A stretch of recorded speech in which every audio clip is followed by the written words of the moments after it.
Good evening, everyone. Today is Wednesday, June 17th, 2026, 5 p.m. We are having our town council workshop on our budget.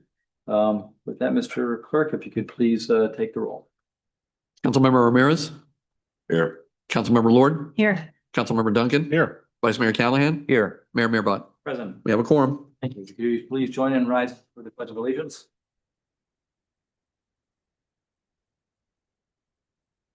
I pledge allegiance to the flag of the United States of America and to the republic for which it stands, one nation, under God, indivisible, with liberty and justice for all. All right, Ralph, I'll let you go ahead and take over from here. Thank you, Mayor, members of council. Thank you for attending today's budget visioning workshop. I know it's 5 o'clock, and then we have a council meeting right after. So we have, as we normally do, this is our first budget visioning workshop, and particularly this year, there's a lot of different changes that we know are upcoming in the state.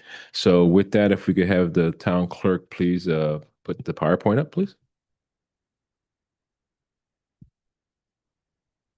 We'll try to get through this within the specified hour, Mayor. So thank you. So again, today's our first budget visioning workshop. Couple of things. Let me make sure I got the clicker on. Is it working? Okay.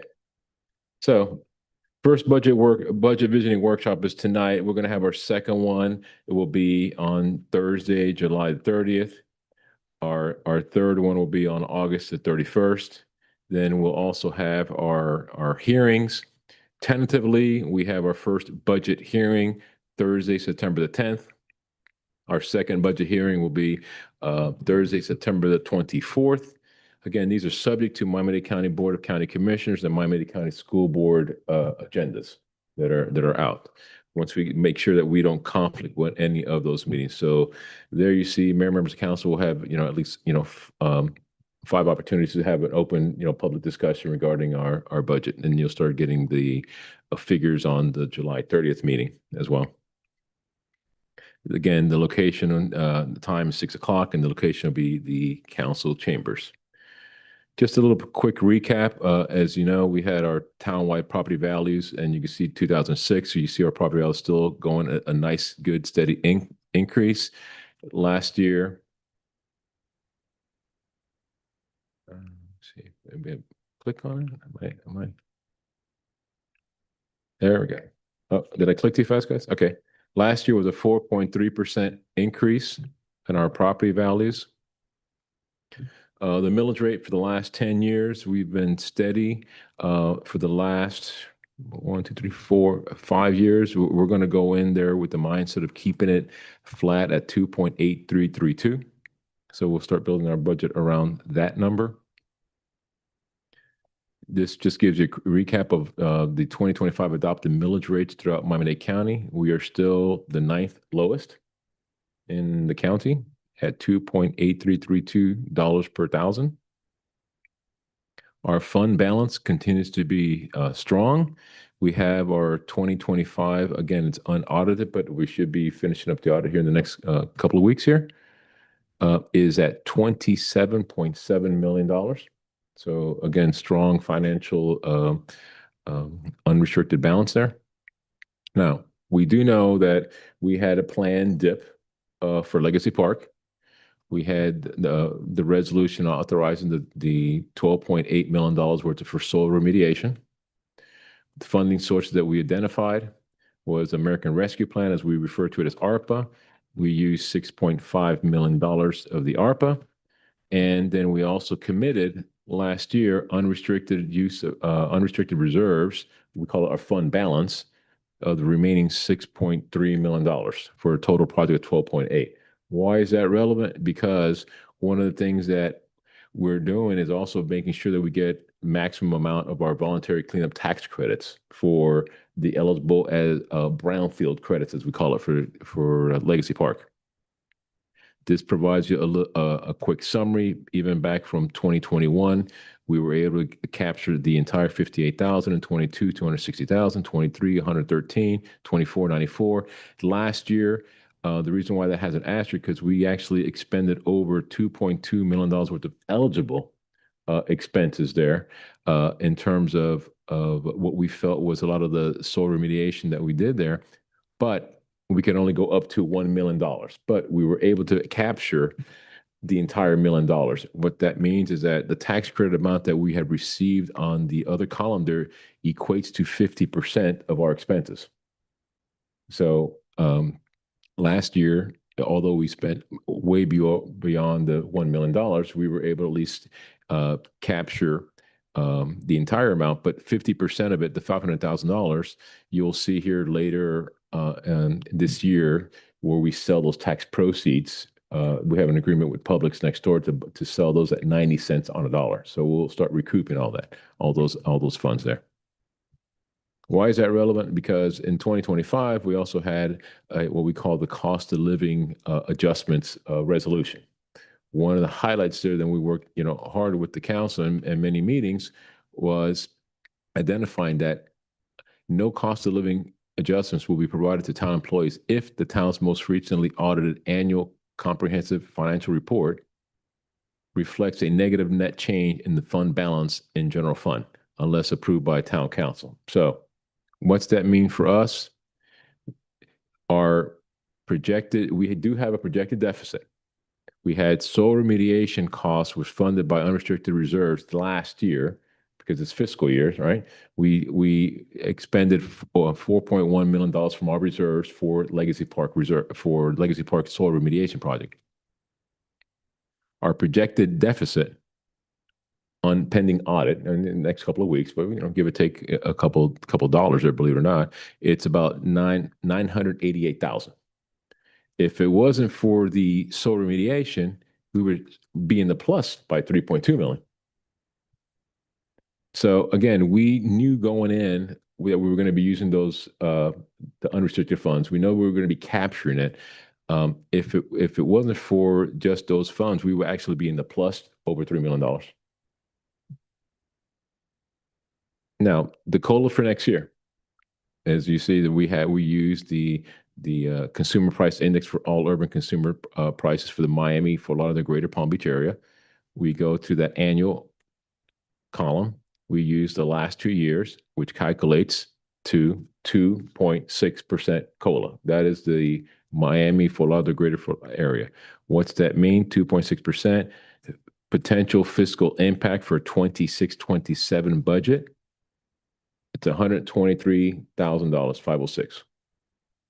Reason why I bring that up, Mayor, members of council, because at this point, we'll just need some guidance from the council. I mean, we know that the resolution says that there are any type of extraordinary expenses that we know, and there is a deficit, $988,000 some change.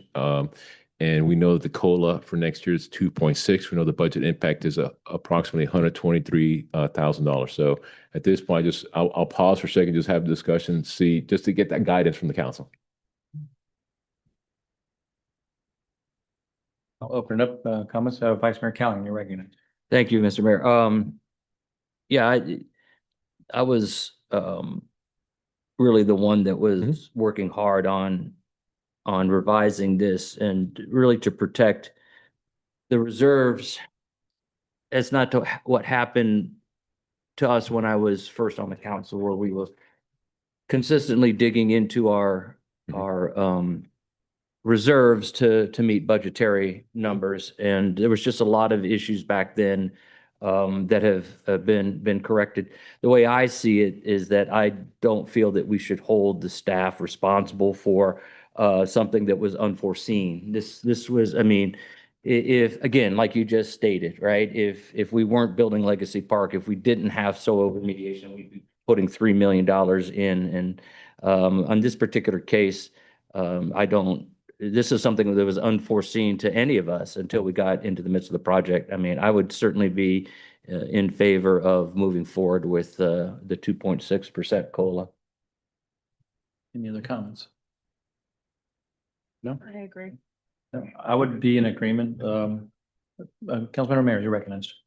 Okay, so the total then ends up being 1.1 million overall. The 988 that we're short plus the 123 if we approve that. So we're looking at about 1.1 million. Right. No, sorry, But wait, okay, so for. Councilmember, the 988 is what we know is going to be the end result of our annual audit, give or take a couple dollars, right? Going into next year's budget, that 120 is going to be rolled into that budget. And I'll have a little further discussion about what our plans are for next year's budget as well. I'm not against the going forward with that, because you're right, they shouldn't be held responsible for something that was unforeseen. But but would it be more prudent to find out what's going to happen with the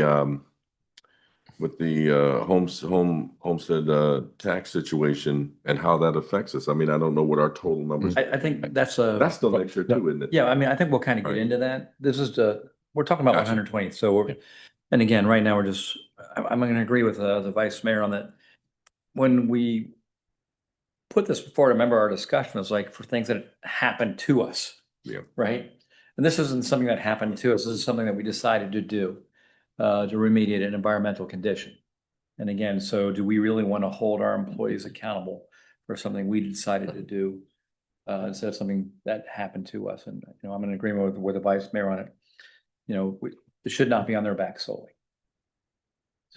And Councilor Mears, you must be looking at my presentation, but we're going to get into that in a second, further along. But again, thank you. All right, so the ordinance requires that council take action on the COLA. So I don't know if it's regard to an ordinance or just or a resolution. Since this is a workshop, I think you can only direct staff to move forward with a particular policy. And then if you want to do it formally by resolution, that can be done as part of it can just be part of the resolution adopting the budget. Ralph, let's go ahead and we'll do that. I think we have consensus up here unless anybody disagrees that we'll go ahead and prepare a resolution. Yeah, and With that COLA. and Mayor, Council, thank you, and Vice Mayor, particularly yourself, because this was the safeguard that we created. So this was exactly what we envisioned when we were going through that, having this open discussion, finding out what the extraordinary event is. We already knew what it was. We committed back last year, and then we had discussion. To me, I love this interaction because that's what the resolution was meant to do. So thank you, Mayor, Members Council. We will proceed with that 2.6, and now we're going to get more into my presentation. Okay, so next year we have some key projects. Some of the key projects that we have are finalizing the upgrade for the software program that's being funded by ARPA. General fund ad valorem, we do have a joint use agreement that we're still finalizing negotiations with Miami-Dade County School Board to use the fields at Cutler Bay Senior and Middle Schools. We're getting really close. We actually have one of our final meetings there, but we already know that it's going to be built into the budget next year it's called, almost $42,000 worth of fencing that needs to be done there. But we do gain, again, 6 acres at Cutler Bay Senior High, 4 basketball courts, 2 tennis courts, Cutler Bay Middle, 11.5 acres and 6 basketball courts. So I think it's a great price for what we're going to be getting for the public use. Additional incentives. Obviously, we're going to finalize our negotiation with Miami-Dade County EO on Coastal Ridge Preserve. We are going through, we just got the results for our soil remediation. There are some hotspots that we knew about, so we're getting that pricing together so I could make that presentation to the council. Also commence our 5-year strategic planning process. Hopefully there we could team up with local universities there to kind of offset those costs there. Parks and Recreation Department, we funded through FDEP. We have finalizing the Cutler Bay wetlands at 53 acres off of 97th Avenue and 224. We're also seeking funding for the Coastal Ridge Preserve. Now that we know that it's not designated a brownfield, we were very successful in doing that in Veterans Park, that we received a grant from FDEP for FDP and their contract to clean it up. We're going to probably use the same path with Coastal Ridge Preserve because there are some hotspots there, but it's not enough to justify the expense of creating a brownfield like we did with Blue Herring Park. Commenced the restoration on Coastal Ridge Reserve. The $250,000 are received in collaboration with Commissioner Cohen Higgins' office. And then we also have the soil remediation at Blue Herring Park to finalize that project too. And that has a brownfield implications there as well. And then last but not least, commence demolition of Bel Air Park concession stand and restrooms. Good news, that project is still within the governor's budget. So it hasn't got to the red pen yet, but it's there. It's still alive. And then obviously finalize the master plan for the Veterans Park, but I think that we could do, internally and maybe with low cost as well, because I know that the Parks and Rec Department advisory committee has also reviewed that as well. And then obviously commence the planning construction phase for Coastal Ridge Reserve that we've had some discussion regarding now. What's the next phase for that, for the construction? We have the master plan, but now we got to start going through the construction drawings, and we're actually negotiating with consultants so I can provide that cost in the budget. Hopefully, maybe if I could get it in the next couple of weeks, maybe I could probably try to squeeze it in this year's budget as well. It's roughly in that $70,000 range. We're still negotiating it down with it. That is to complete the construction plans for Coastal Ridge Reserve. We do have a master plan, but now the construction plans. Public Works Department, a lot of these projects are funded through different grants. The Saga Bay drainage improvements. We have ARPA grants to finalize construction for the Bel Air neighborhood. That's currently on the final stages, but again, funded through ARPA and FDEP grants. Capital improvement projects from various funding sources to commence design for Southwest 212th Street. If you recall, Southwest 212th Street is going to be the backside of our Legacy Park, but that is a 4-lane highway there. We actually had to do a study because we had to comply with the new state law that if you reduce any type of travel lanes, you have to do a traffic study. We did the traffic study. The traffic study came back that it is eligible. So now you'll see that later tonight on agenda item for work authorization for our consultant being paid through PTP as well. Finalize Franjo Road. As you see, that's coming towards the final end project there. Hopefully, knock on wood, hopefully it's going to be under budget as well and ahead of schedule.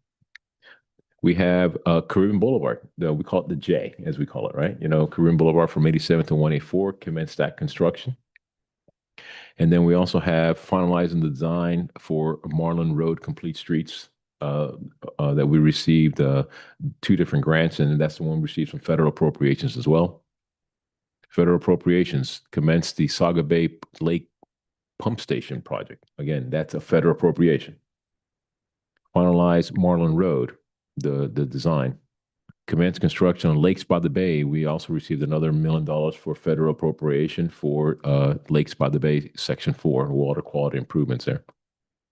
Transportation-related projects. Continue the on-demand service. It's funded through FDOT grants as well as PTP transportation funds portion of it. Continue negotiations for joint participation agreement. This is something that we have been working really closely with Commissioner Cohen-Higgins. Myself and the mayor went and met with her, several months ago. We had at least 4 follow-up meetings with county staff. They loved the project. We had a cost-benefit analysis. The cost-benefit analysis came back at a ratio of 2.04. Anything above a 2, it's a great criteria. We've had the conversation with the Public Works Director of Miami-Dade County. We're trying to see where we can include that in the long-range plan. This project here is going to be almost a $20 million project. That's going to be our next Franjo Road, if that makes sense, right?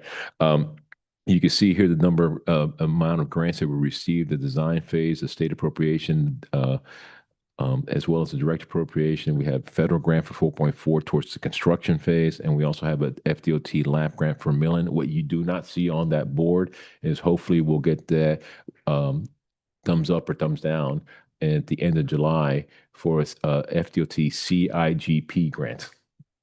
Don't ask me what the CIGP stands for, but CIGP grant. But that, to me, it's a $4 million grant.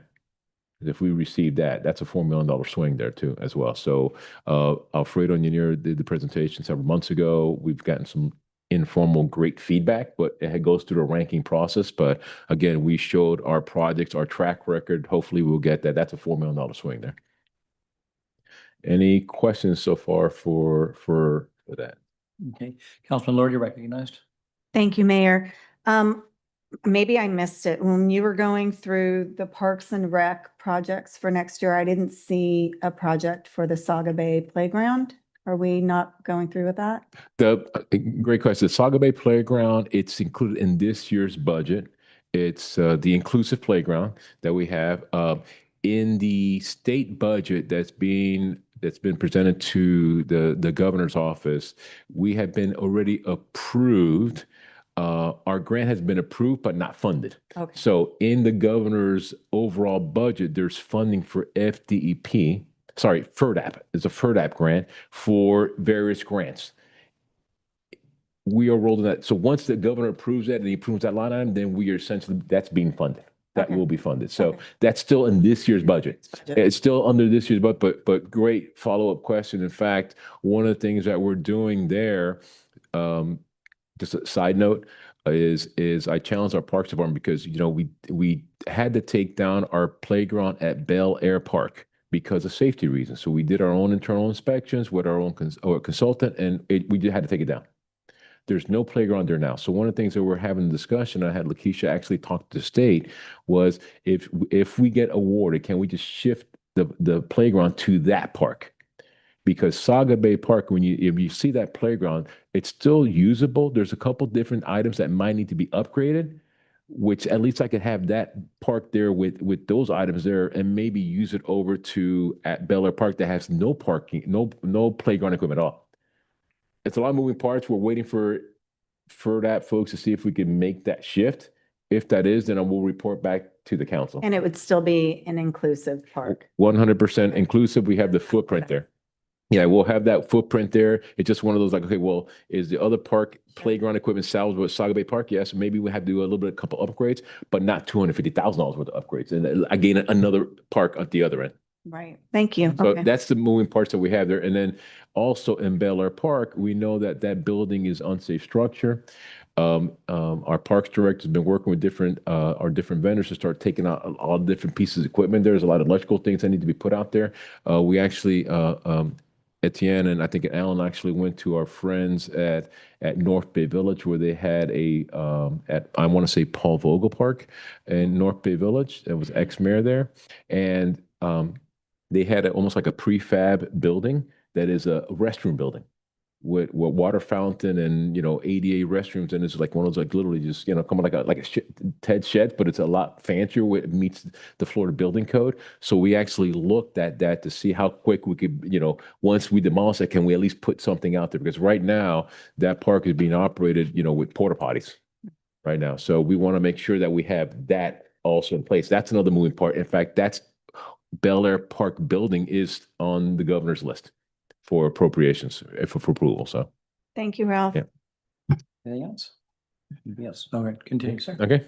Thank you, Mayor, members of council. So now we go to Councilman Ramirez, what we talked about here, save our homes, right, from excessive property taxes, the big gorilla in the room, as we call it, right? We understand that question there. There's also been a lawsuit filed. We understand. We're monitoring that. All the cities are monitoring that. If approved, it'll go in effect January 2027. We understand that. Provides new homes exemptions, the first 150 in 27 and 250,000 in 28. And we're going to get into what our impacts are going to be. It also creates a 5-year homestead exemption for the first 50. And you can read the rest there where it talks about non-school levy property taxes. This is going to be really, really tough for all the cities in the state of Florida. Requires legislators to prescribe a uniform procedure for certain local governments to increase the amount of assessed property values exempt taxes.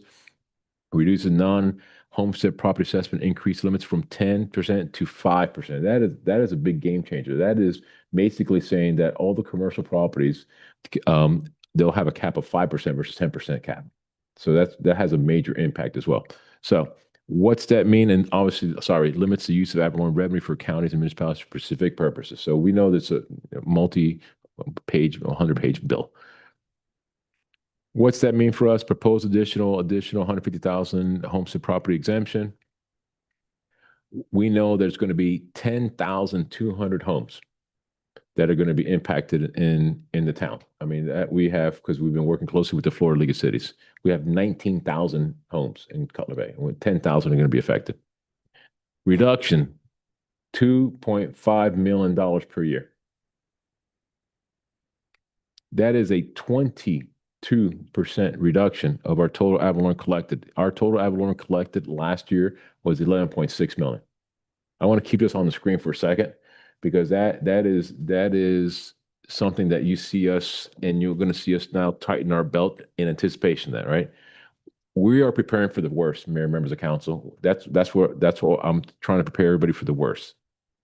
We know there's going to be challenges, but at the same time, for us to be fiscally responsible, we know what that number is now. We know that number is 22% reduction.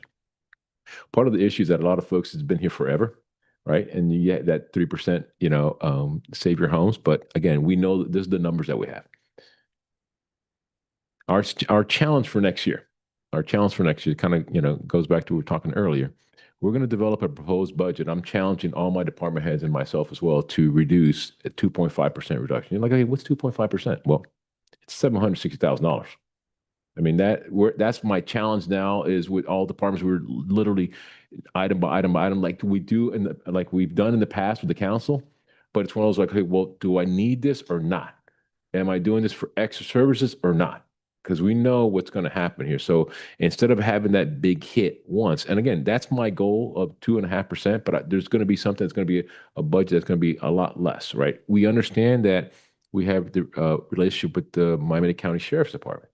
I've been in communication with my counterparts in Palmetto Bay and Pinecrest, the other two contractors. We know those prices are going up. So we're collectively setting up meetings with the sheriff staff to kind of like look at what else can be, further reduced or maybe spread across the county versus the 3 municipalities. I'm using that for example. That's our biggest department. And you're going to see that later in the presentation. Obviously, I've had this individual meetings with council members, educate our residents the use of ad valorem taxes.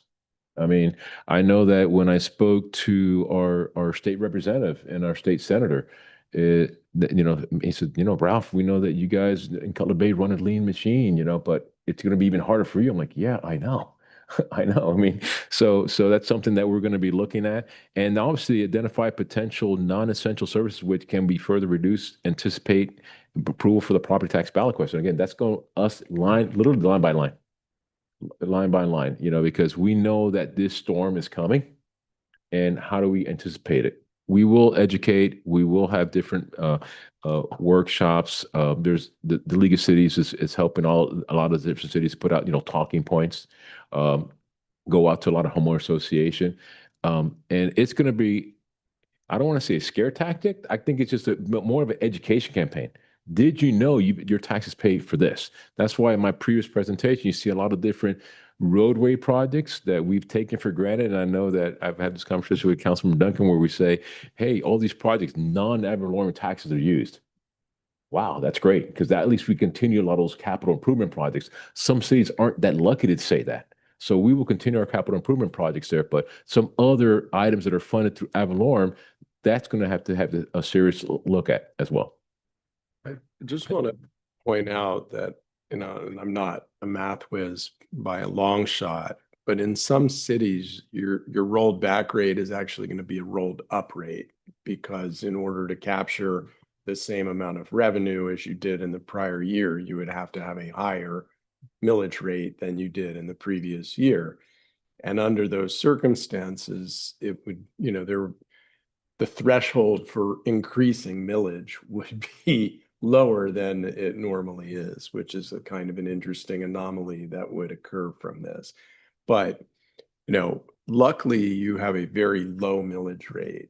And if you found that the reduction in revenue under the current millage rate was inadequate to be able to pay for all of the needs in terms of services and quality of life that you want to deliver, you have a lot of room under the cap, much more than most cities. Correct. And Mitch, that's something that when I just came back from the city managers conference in Orlando, that was a topic of conversation where some cities, to get to make up the difference in what they're losing, they're going to go over the 10 mil cap. They're going to go over the 10 mil cap. They can't. They can't. But I'm saying that's their pickle, right? Yeah. So just to give you a good example, member council, as you saw the chart before, we're at 2.8332.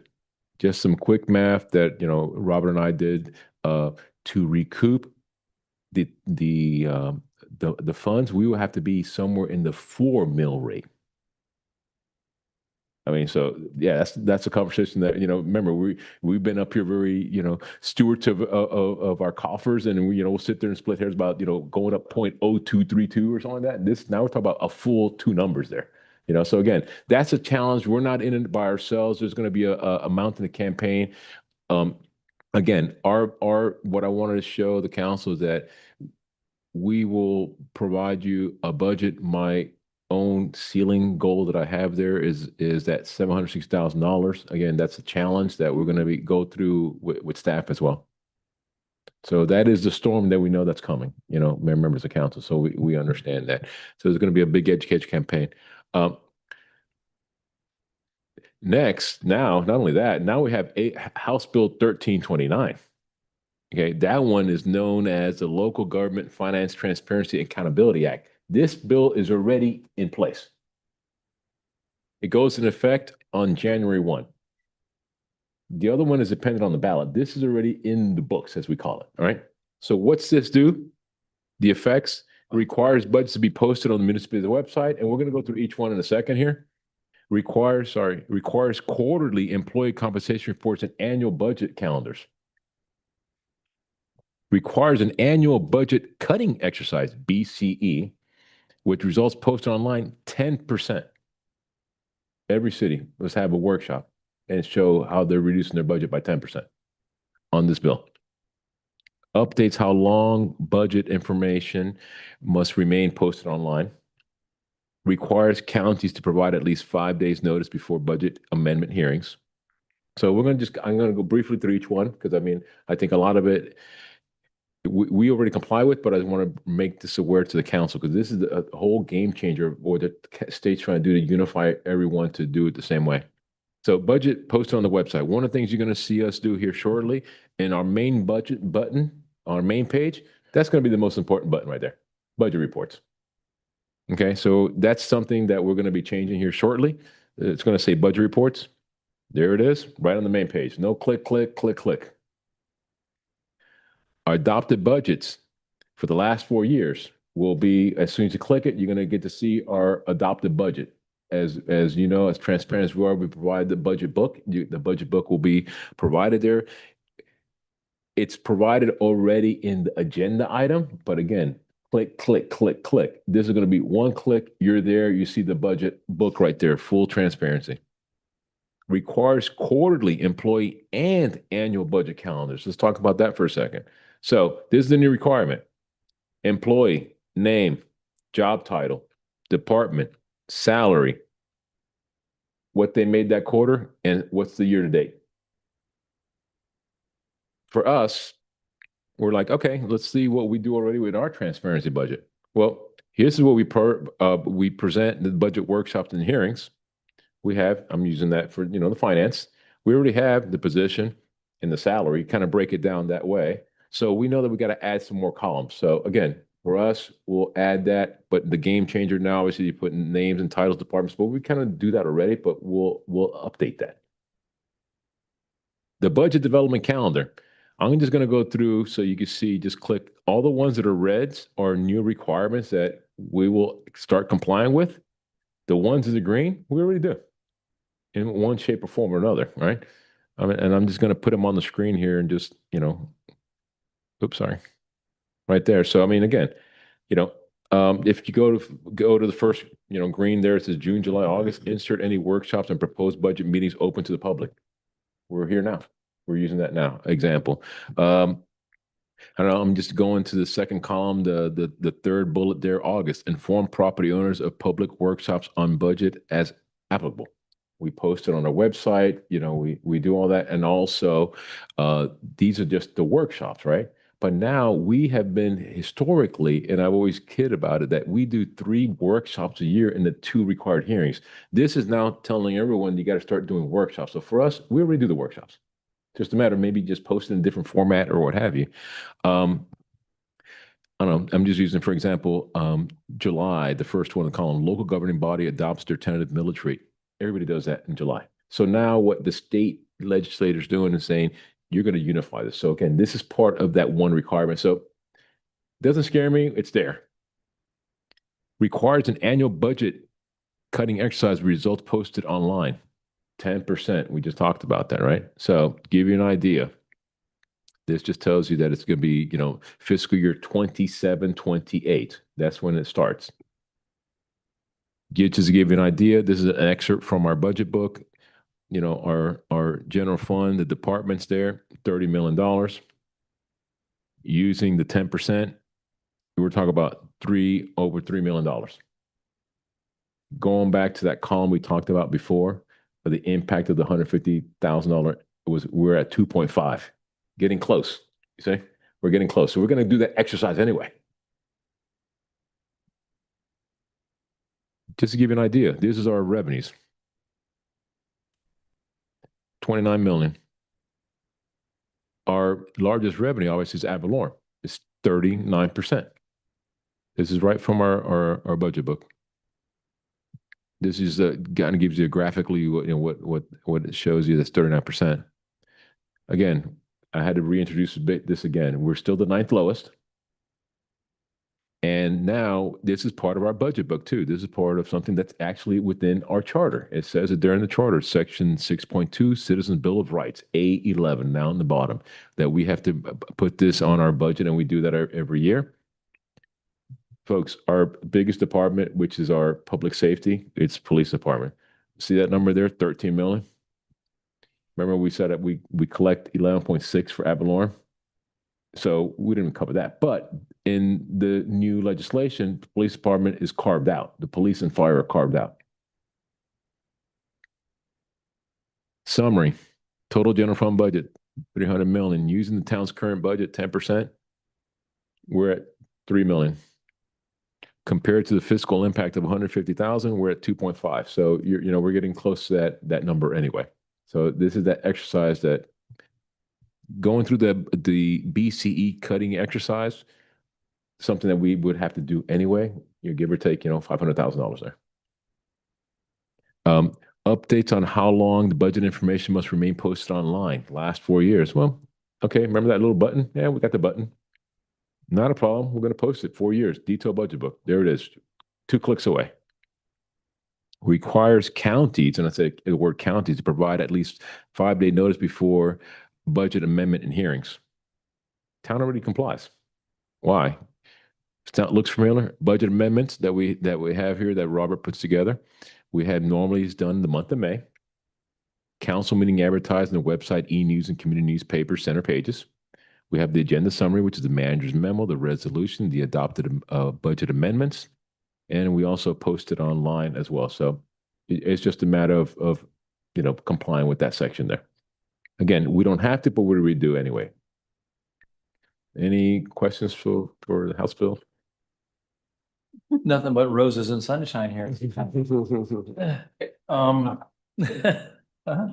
All right, go ahead, Councilman Duncan, you're recognized. Thank you. It's just a comment. So the exercise that we're discussing as far as the 2.5 million, that's for the $150,000 threshold, but to remind our residents that goes up to a $250,000 threshold in the following fiscal year, which then I believe would amount to a $4.3 million cut. Correct, council member. So I provided there the best of the worst case. $150,000 increase in property homestead exemption will have an impact of 2.5 million. The full $250,000 homestead exemption will have even a devastating impact of $4.3 million. 4.3 million. So we're starting gradually looking at those. I mean, I wish I could sit there and say that the budget visioning would be, nice vision. But I mean, I think we like having a nice, open, frank conversation with the council and the community. And this is where we're at. This is where we're at. So yes, I mean, I know that it may not be a lot when I'm sitting there saying I'm setting our own internal goal of trying to come in with a budget that's like 2.5% less than last year, but that's 706,000. We're at least we're moving it. We're moving it. And that's where we're going back to a lot of the items that we're going to have to go through of what's essential, what's not essential, making those tough decisions. Other comments? Nobody wants to say anything on here. It's just go like, oh my goodness. You know, there is, I guess, a downside from being efficient. And, Yes, and when I hear that, Mayor, and I say it jokingly, and I love, Representative, Blanco and Senator Colacci, but they both said that, so it's going to be a little bit hard for you guys. I'm like, yes, and I know that we've had this conversation individually. I mean, maybe it should have been intended for a lot of the counties, right? We're not alone. We're not alone. A lot of cities are doing this. Some, I don't want to say some may have more fat than others, but we are lean. We are lean here. So again, it's one of those that we're going to look at every single corner that we can, Mayor, Members Council, and the challenge starts now in this fiscal year coming up. it's a double whammy for us because again, I think we're one of the largest, the city that has the largest impact of homesteaded homes that are under 250, nearly 60%. So it is a real big whammy, and which means we're gonna have to get real creative between now and the end of the year when we get our final budget going on working with your staff to let us know their recommendations. Hopefully they're going to be creative as possible as well, but it's not a great thing.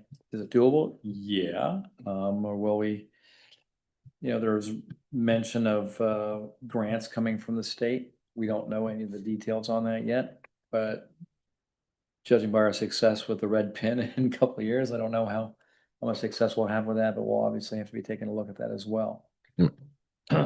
And again, it's going to be a major partnership, right? It's going to be a team effort. Where I say team effort is that is us leaning on the expertise of our town attorney's office, right? Because we have a lot of cities that are in the same boat. There's been a lot of discussions amongst the managers, right, of maybe different creative ways of maybe creating special taxing districts or what have you, right? But I mean, again, we got to look at all the different options that we never had to explore before. But the bottom line for us and the message that I've been telling our state representative and senator, that thank them both. They actually came and sat down and looked at it. Our budget. And I said, here it is, guys. This is it. I mean, just when you see their eyes light up saying our police department is 13 million. Nothing against our police department, our sheriff's department, right? That's why we incorporated. I understand that. But our ad valorem of 11.6 doesn't even cover that. And we know that that's something that cannot be cut, right? So even if it did cover it, it's off limit. When I say off limits, it was carved out. That and the fire department was carved out. So it's looking at different creative ways that we could do things differently. It might be looking at every single agreement that we have with different vendors or I hate to say it, leagues as well. I mean, everything is up. It's not a scare tactic. It's reality. It's reality. So that's why me, Mayor and Council, this is how we operate in Cutler Bay. It's going to be a reality. Looking at those, can you supplement these type of services, or what services are non-essential? So this is going to be one of our toughest years, but again, all 467, cities in the state of Florida are going through that as well. I think it's real helpful, the exercise of kind of identifying what exactly does our ad valorem cover. And again, those non-essentials can be anything from our STEM camps to our elderly activities, to public works cleaning. They seem like they're non-essential, but the removal obviously will reduce the quality of life. So trying to find that balance between those things is going to be very, very, very difficult. And I agree. And I think, Mayor, that's going to be part of the education campaign, right? Well, because that way people, oh, I didn't know it pays for that. Oh, I didn't know. Well, I'm educating you now. I'm not advocating. I'm educating you of what the impacts are going to be. Because I know fine line there. I know Mitchell keep me out of trouble there with the council. And again, the firm. I love it. I love it because there's a lawsuit that's been filed. But again, we're looking at different creative ways. Yeah, the lawsuit really does not challenge the concept. It just seeks to have the state clarify the language of the ballot measure so that it's clean and truthful. Because right now it's confounding and not completely and not truthful regarding what the actual import of the measure is under the current ballot language. So if it's successful, the Attorney General will be required to correct the language and present a clearer ballot language for the voters. You'll note, I think, if you look into it, that there are several fairly conservative leaning organizations, including Florida Tax Watch, that have come out in opposition to this because, in their view, governments are not actually going to become leaner. They're just going to find alternates in terms of the ways to fund the services that their communities want. And that may just move the burden of the taxes over to commercial property and to renters largely. And that's something that Florida Tax Watch has, warned is not what it's seeking in terms of its goals of reducing the burden on taxpayers. As I was told in one interview, or actually as I said in one interview, if you're a homeowner, you're going to lose, you're going to gain by losing, not having to pay a certain amount of taxes. But you're also going to lose services which you're provided. So you might break even. If you were not a homeowner, more than likely you're going to lose the services. More than likely you would see an increase in the millage rate for the non-homesteads, which would mean if you're a renter, you'll probably pay more. So you're a lose-lose there. Well, and somebody's pointed out, like, it's not the case here because you have county collecting your waste, although it may impact it because the county's going to need. They were very reluctant to raise the waste fees at the last go round. The mayor asked them to increase waste fees, and the commission rejected that idea. But they're going to have no choice, and the waste fees, if the subsidy that the general fund pays into the cost of waste, a taxpayer who's funding that that's partly deductible from federal income taxes. The waste fee that you pay is not. So if they put the waste fee to the full amount and didn't subsidize it, a typical taxpayer might see an increase in not just in that cost, but a loss of the tax benefit that they would have had it been covered by general fund taxes. All the things that's simple, people would not understand. Yeah. It's very, very complicated. Rafa, I really look forward to, again, as we can start getting a clearer picture to educate the public and the council what the ad valorem comes, so we can start getting creative and having the open discussions, what we need, getting feedback from our citizens on their ideas. So we're all in this together. Yep. And if this is a pass, it's basically our hands are tied. Unless you can come up with other creative things. Do you have a Parks and Recreation bond that the city gets to vote on every year? Do you want to keep your parks going? Yeah, vote for this bond. Or do you want to do public works bonds? There's other creative ways to do it, but like Mitch said, it won't go away. We'll just, unless it's absolutely not needed. It may get reduced a slight bit, but in a town like Cutler Bay, who's very, very efficient, it's almost going to be draconian unless we can find creative ways or be one of those lucky recipients of the grants that as mentioned, coming through. But I don't think we're going to hold our breaths on that. And I think members council, I mean, it's going to be critical because like I mentioned, we're all in it together, all the cities. So I know that there's a mayor's coalition meeting coming up, the chamber's hosting, another one as well. There's going to be the Florida League of Cities this year, their annual conference. It's in Broward County in mid-August. That's going to be the talk of the town.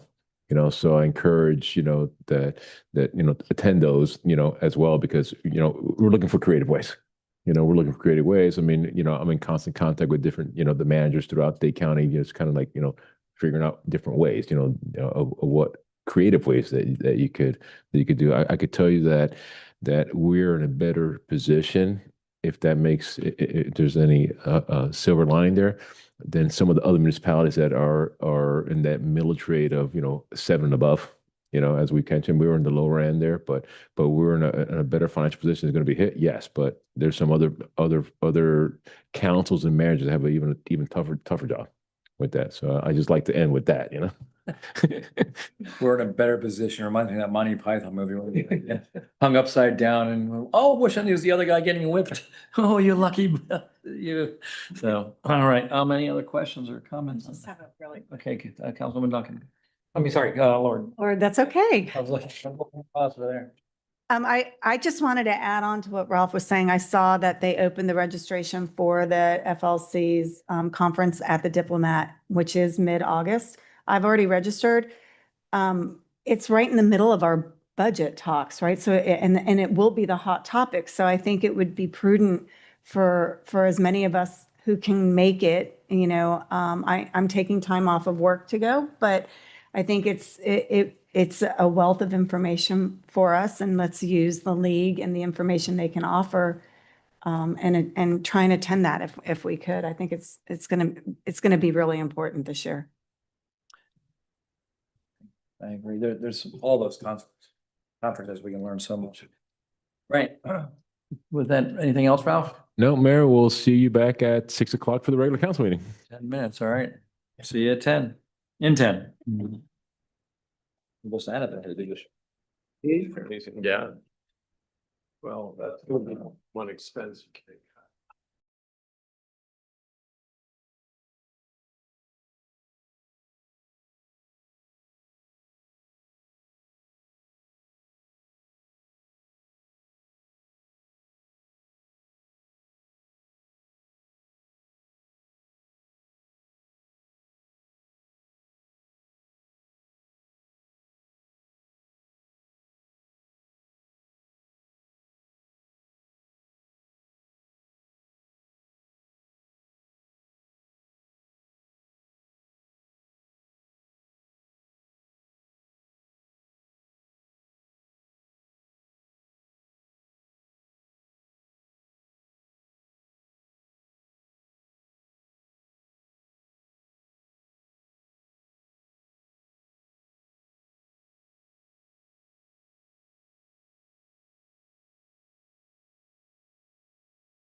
Good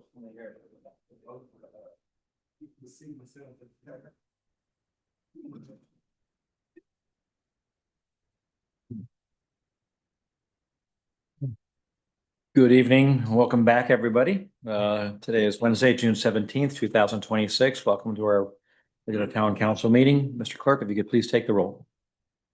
Councilmember Lord, Here. Councilmember Duncan, Here. Councilmember Ramirez. Here. Vice Mayor Callahan, Here. Mayor Butt. Present. We have a quorum. Will you please rise and join me for the pledge of allegiance.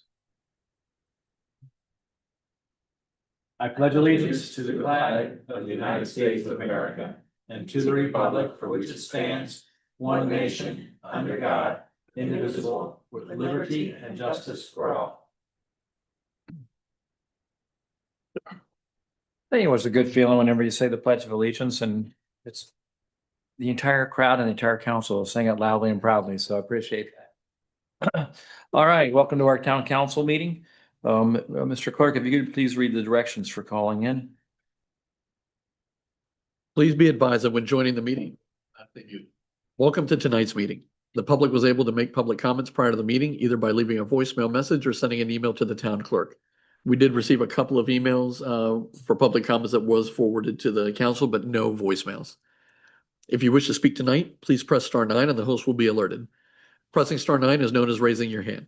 Once you press *9, you will be placed in a queue to speak and will be called upon by your name or the last 3 digits of your telephone number. Please wait to be called upon. Please state your name and address. If you are a hired consultant or town employee and/or if you are engaged in lobbying activities and/or representing an organization, please provide that information before speaking. Please be sure to be in a quiet area to avoid unnecessary noise. A time limit of 3 minutes will be imposed for each speaker during public comments. All right, thank you very much. I'm now opening up the floor for public comments. If you wish to speak, please come forward. As there is none in the auditorium, is there anybody in the queue? We have someone. No one, Please come forward. Yes.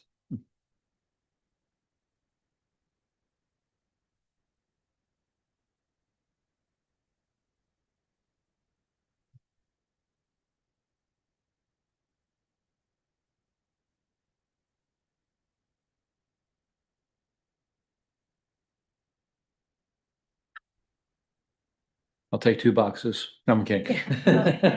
We'll be back for sure. Okay. All right, go ahead. Some people couldn't make it today. Can you give me your name and your address? My name is Mackenzie Scold, and I live at 28231 Southwest 136 Place. Hello, good evening. Thank you for having us here today, Mr. Mayor, commissioners, and members of the audience. Hi, I'm Mackenzie Scold, and I live at 28231 Southwest 136 Place. I am also joined by Amber. We are members of Air Base K through 8 Girl Scout Troop 2311. We are currently working to complete our Bronze Award, which is the highest award that 4th and 5th graders can earn. We chose to help stray animals as our service project.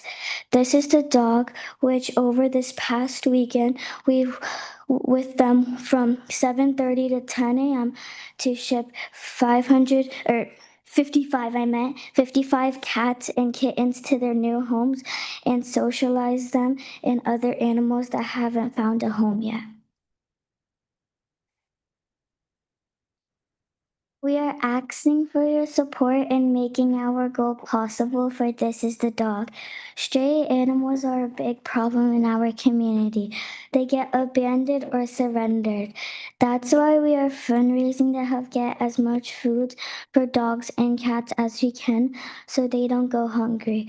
We are politely asking the town of Cutler Bay if they would allow us to place a pet food donation box at a place you guys recommend. The food we will collect will be given to families who need it so pets can stay with their owners. We hope our goal will be surpassed because no one likes seeing stray animals on the road. Thank you for letting us speak here tonight, and now Amber will share some additional information. Good evening, Mayor and Council members. My name is Amber, and I'm a Girl Scout from Troop 2311. We are here today to share our Bronze Award project with focuses on helping animals in need through our partnership with This Is the Dog. As Girl Scouts, we are taught to make a positive difference in our community.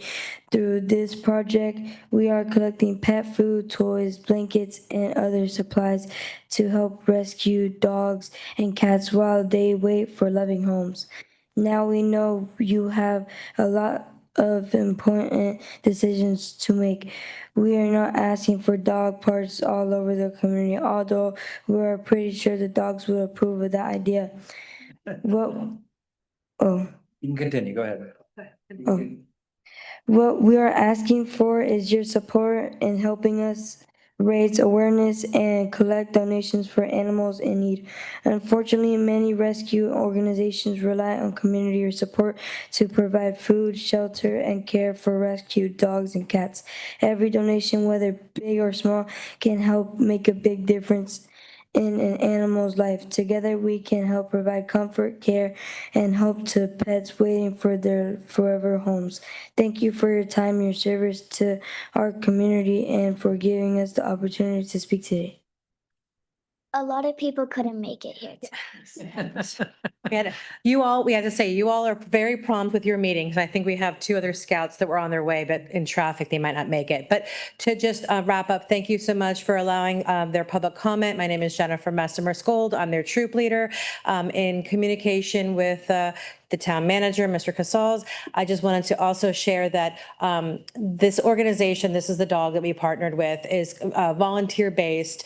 One of the things that we're doing is that at your discretion, if there's a town location where you feel would be a high visibility, high traffic spot, we would ask that we have, nothing too obtrusive that would, impact You're not ease. for dog parks, I certainly understand. Yeah, just to have a location. I'm asking that you'll continue to get in touch with the town manager and he'll get his staff to work with you on that, okay? Perfect. And then if you all could help through the town social media to amplify it, it'd be great. And then all the food that's collected would be promoted on social media channels so that the people in Cutler Bay and South Dade, from Cutler Bay South would have an opportunity for those in need in order to collect would take advantage of the food collected to help keep the animals in their home. So thank you very much, unless you all have any other questions. Justin McKenzie, was everybody here today? No, I'm kidding. Okay. All right, thank you very much. Thank you. Have a good evening. Anybody else? Yeah. Speak. Anybody in the queue? No one in the queue. Okay, public comments is now closed. Well, that moves us on to our town council announcements, board and committee reports. Have submitted any additions? Councilman Duncan, you're recognized. Thank you, Mr. Mayor. I just have a few items that I'd like to just get consensus on from the council that I'd like to work with town staff on in developing for future councils as far as resolutions and ordinances. The first of which is I'd like to seek a consensus to work on urging on a resolution, the state legislature to amend the current retired firefighters cancer bill to eliminate the 10-year cap that is currently in place for retired firefighters, and to work through some of the other limitations that are currently within that. This kind of hits home to me. I have a cousin who is a retired firefighter in the Tampa area, is dealing with cancer, and there's a lot of other issues and risks that you take within that field.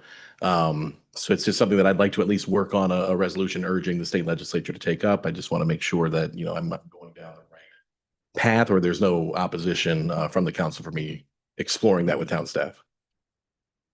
No opposition, and Council, well, I'll give you after he's done. Is that on that item you wanted? Yes. Oh, Councilmember Ramirez? I'd like to piggyback. Okay, I'd like yes. to piggyback on that if you don't mind. Yeah, that's absolutely fine. Okay, all right. Okay, fantastic. Next one, I'd like to work on updating and kind of future-proofing our current ordinance as it pertains to farmers markets. Our current ordinance on the books is from 2012. It eliminates, or it limits the times in which a farmer's market can operate to the morning till 3 p.m. We have a farmer's market that's been operating here in town recently. It's very, very hot in the mornings and up to 3 p.m. Other municipalities allow a farmer's market to operate into the evening. I'd like to work with town staff to explore the feasibility of and to propose extending those hours within reason, and putting limitations, of course, just to keep ourselves safe and protected, but to allow farmers markets to operate at later hours than 3 p.m. This also goes towards when we have our legacy park. One of the ideations that we had was having a farmers market exist within that park. This would allow us to operate it past 3 p.m. within our code. So I just want to see. if Was there's- that a resolution or ordinance? That would be an ordinance because that's part of the Okay. code. No objection? Bring it forward, we can look at it, okay? Okay, number 3, I'd like the consensus on creating a Cutler Bay Historical Task Force, similar to what we did recently with the Environmental Task Force. It would not be a standing committee or task force. It would be tasked with collecting stories, histories, artifacts, things of that nature, that then after a specified amount of time that the council determines, whether it be 6 months, what have you, they come back and provide a final report. This would go towards providing historical exhibits in our new Legacy Park and Town Hall that highlights the history of Cutler Ridge, of Cutler Bay, of the town, not just once we incorporated, but the entirety of the town, including our rich veteran and military histories. It's not something that we have. This, like I said, this is not going to be a permanent standing committee. It's just something I think that would benefit us to get some volunteers from the town in an official capacity, working to come up with and provide this type of information to the council to then determine what's the best way to put it forward. There are, from my understanding, there are 1 or 2 groups out there that are already kind of working on that kind of stuff. So, but I don't know enough about it Mhm. at this point. Even Rose Martin brought something up to me recently about that.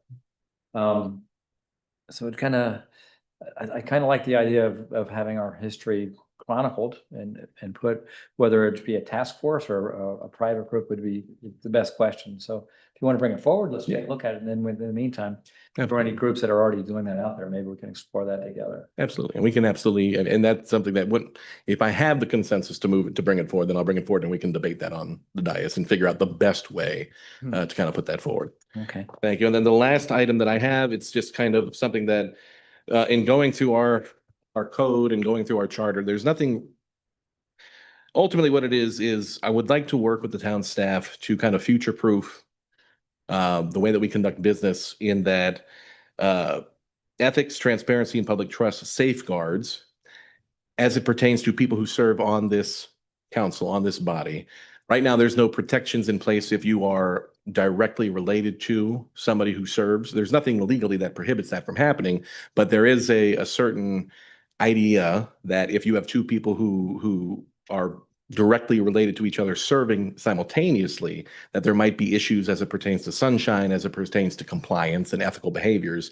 I would just like to codify and work with the town council in the future to determine what types of steps and what types of things that might be. It's really looking at expanding reporting, expanding sunshine, expanding compliance within those elements that already exist within Florida statute, but requiring them in that event. And this is something that it can be worked on with town staff and come before this entire group, or a future council for that matter, and determine how that would be best implemented or not.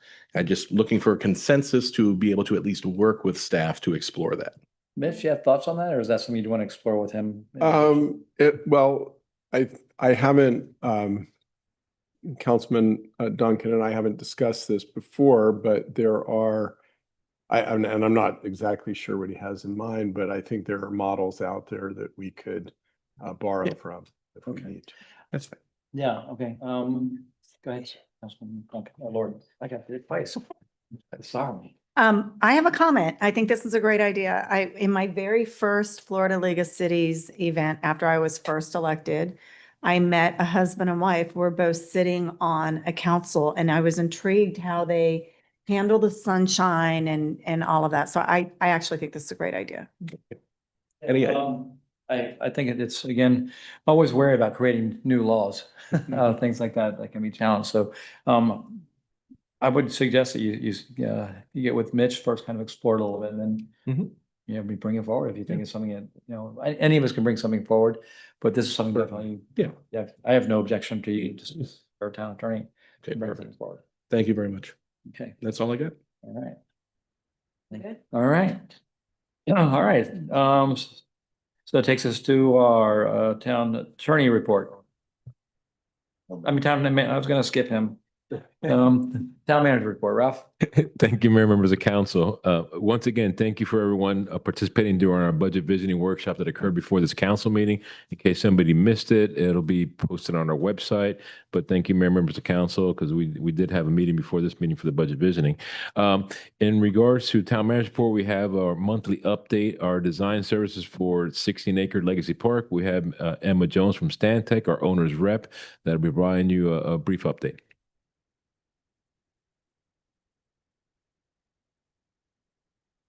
Good evening, everyone. Emma Jones with Stantec as owner's rep for the town of Cutler Bay. Can everyone see my screen? Excellent.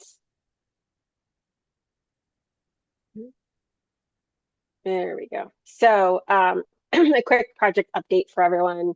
In terms of phase 1, which was GMP1 site remediation, we are still seeking the closeout for this phase. We have submitted a soil verification report, was sent to DERM on April 16th. They came back to us, asked for some additional information. We sent that over on May 5th. And we are back and forth with them working to get that rectified. The final earthwork is obviously pending their approval of the soil verification report. Phase 2, which is GMP2, underground utilities and site work. The permitting, Salt Mickelson Architects with their subconsultant Chen Moore, they've recalculated based on some groundwater calcs and submitted to DERM the week of June 1st. DERM comments were received on June 4th. The stormwater plan and calculations were resubmitted on the week of June 15th. These calculations were based on the exfiltration trenches and the stormwater management, and that's around, basically we're trying to avoid any of the plume areas with the arsenic and iron. So current on-site activity for the Legacy Park. Mobilization is completed to site. Currently, there's a temporary trailer compound. The actual double wide office trailer permit, that's currently in progress. Kaufman Lynn is back and forth with the town just to make sure everything complies with the flood compliance. The Kaufman Lynn are maintaining the temporary fence, i.e. the windshield that you guys see, keeping it tidy so it's not an eyesore. There are coordination meetings being held with C. Davis and Redland, and that is to solidify the GMP2 and work through pricing or final cost savings. The west and the east edge of the property line are going to be remediated. That's sort of the final remediation, soil remediation, and we are waiting to do that as we were then going to move the fence a little further out, obviously to finish the site. And then next steps along with the west and east edge remediations, we will be excavating the pool and remediating those soils and bringing in clean fill. And all of this is going to occur while we're waiting to get our final permitting to move forward with this. So off-site activity, contract procurement is in process. As I mentioned, Davis and Redland contracts, they should be finalized this week. And the elevator contract negotiation is underway. Again, temporary power coordination in process, and submittals are going back and forth within the team. Phase 3, which is GMP3, the buildings in the park. There is ongoing coordination between Kaufman Lynn and Stoltz Michelson to address outstanding permit comments. GMP3 value engineering is ongoing. We are constantly getting, pricing in every day, and then RFIs again back and forth between the team. And RFIs, just for everyone's understanding, are requests for information. So that's when the construction team reaches out and says, we have a question on the drawings, and that goes back to the design team and they answer the questions, just for layman's terms on that. And then along with all of that, we are looking into art in public places within the buildings, and we are formulating an RFP for that. And we're looking at the facades that you've seen that have the egret images on them, as well as floor murals for the buildings to satisfy those requirements. And we're working through those RFPs, and we'll let you know when they're ready to be released. And then phase 4, GMP 4, will be the Southwest 212 improvements. And there's ongoing design currently and pricing, and then the final design will be submitted. In terms of the project timeline, this is where we are right now, obviously middle of June. And then the pool timeline specifically, we're here, and as I mentioned, we're going to start to excavate for the new pool at Legacy Park and get that moving. Happy to answer any questions. Any questions from the council? No? All right. All right. No questions. Thank you. Okay. Thank you, Emma. Next, Mayor, members of council, we have an update on Franjo Road project. We have tonight virtually Stefano Viola, and we also have in person Janet Delgado from Kimley-Horn Associates. So, Stefano.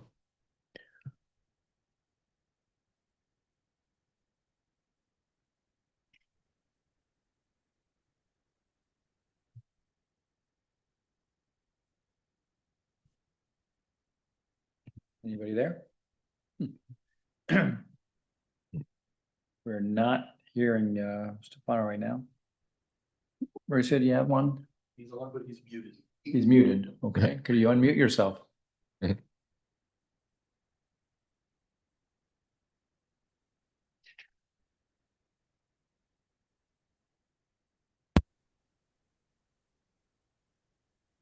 All right. So if you can't unmute yourself, then Janet, you're going to double dip here.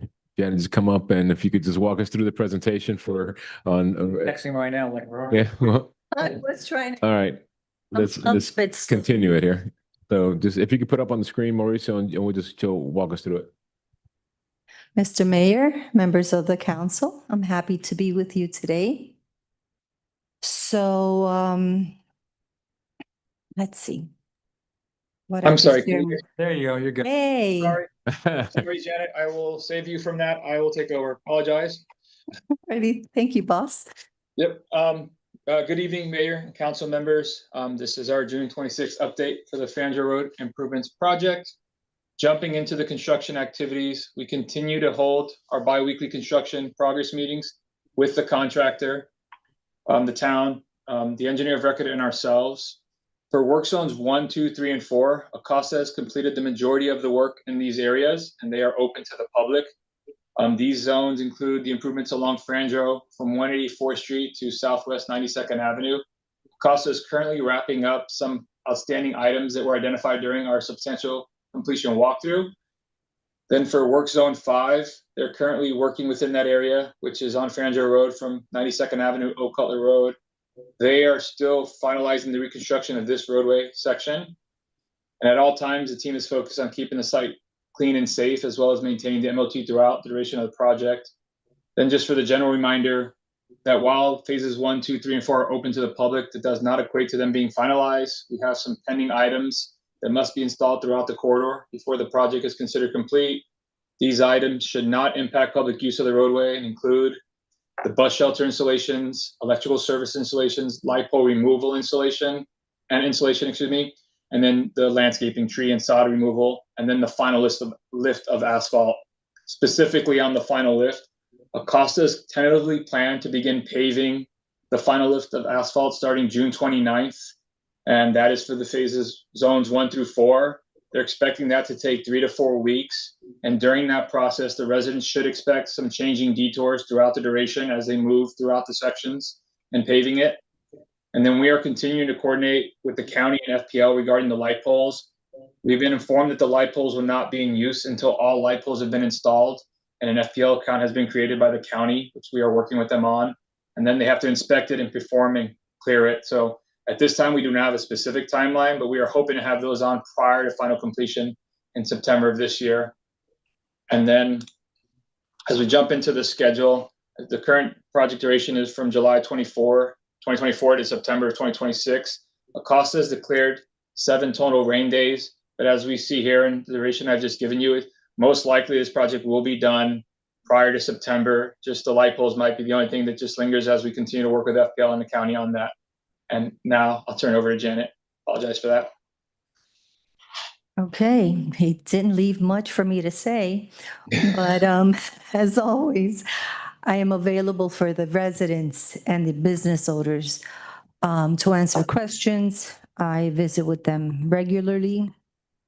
I was pleased to announce finally the opening of Phase 4. Also, materials that were at the staging area have already been cleaned out. So that's another plus in the right direction. And as Stefano mentioned, the final lift is scheduled for June 29th.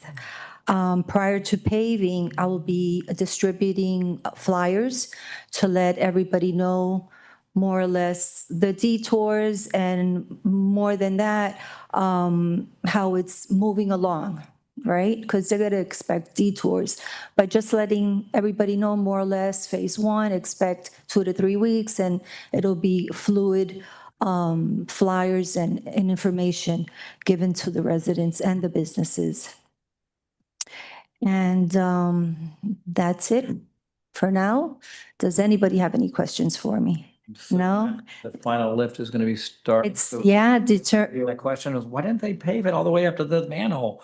yeah, so that'll be taken care of on the 29th. That's the, Ralph, we saw FPL recently and they said they're going to expedite getting that power to those poles. Apparently that was just lip service. Yeah, we actually, cornered them at a meeting. I think it was yourself and myself and Councilmember Duncan. I mean, I thought it was intimidating enough to have us 3 around them, and we'll follow up with the FPL representative because they said they were going to try to expedite. But as you hear Stefano say, their version of expedite is sometime before September. I want to get a lot closer than that, obviously, because we're getting a lot of calls of the beautiful light poles that folks never seen. They want to get energized, as well as the final lift. Those are our top 2 calls that we get. of course. So we will follow up with FPL, and hopefully I'll get a better response here by next month. If not, have FPL representative here to explain why not. Very good. Okay, thank you so much. Anything else, Ralph? Yes, thank you, members of council. So now on some brighter note, last week, myself, Alfredo Quintero and Yanir Vega accepted, and I'm going to try to hold this up here without making this fall down here. We accepted the James Lee Witt Award for Excellent in Floodplain Management for the Association of State Floodplain Managers in Milwaukee, believe it or not. And we were in a conference that had over 2,500 certified floodplain managers, and our project was selected. Our town was selected for all of our efforts. Folks, there's only been 3 other cities and counties in the state of Florida in the 60-year history of the organization. So that's kudos to Alfredo and Yanir. And part of the reason why they're not here today is I'm driving tomorrow to Port Charlotte, is the Florida Stormwater Association. We're receiving the Excellence Award for our integrated stormwater program, for the stormwater program, the projects, and the efforts. So we're receiving that award tomorrow at 9:00 in the morning over in Port Charlotte. So 2 back-to-back awards. So kudos to everyone there. A great team effort. And again, members of council, we're entering that budget season. As we mentioned in the budget visioning workshop, I encourage all the residents to stay informed and join us on our websites. And that completes my report, Mayor. Thank you very much. Takes us to the town attorney's report. I don't have anything for you. Takes us to our town clerk's report. Friendly reminder, your Form 1's due by July 1st. And also I left on the dais the fact sheet for the SB 180 training. If you have not completed it, that also is due at the same time. All right. Thank you very much. Takes us to our consent agenda. Get polls? None. Looking for a motion to approve. So moved. We have a motion by Vice Mayor Callahan. I second. We have a second by Councilwoman Laura. All in favor, say aye. Aye. I apologize for that. Okay, all right. That takes us to. Second. Okay. All right, takes us to item 6A. All right, this quasi judicial mention, you need to read the statement. I'll read the quasi judicial statement now. Quasi judicial public hearing notice. Please be advised the following item on the agenda 6A is quasi judicial in nature. If you wish to comment on this item, please indicate that you would like to do so and address the council at the appropriate time. An opportunity to speak on this item will be afforded to individuals after the applicant and the staff have made their presentations on the item. All testimony, including public testimony and evidence, will be made under oath or affirmation. Additionally, each person who gives testimony may be subject to cross-examination. If you do not wish to be either cross-examined or sworn, your testimony will be given its due weight. The general public will not be permitted to cross-examine witnesses, but the public may request that the council ask questions of staff or witnesses on their behalf. Full agenda packet on this item, Town Code of Ordinances, and the town's comprehensive plan are all hereby entered into the record.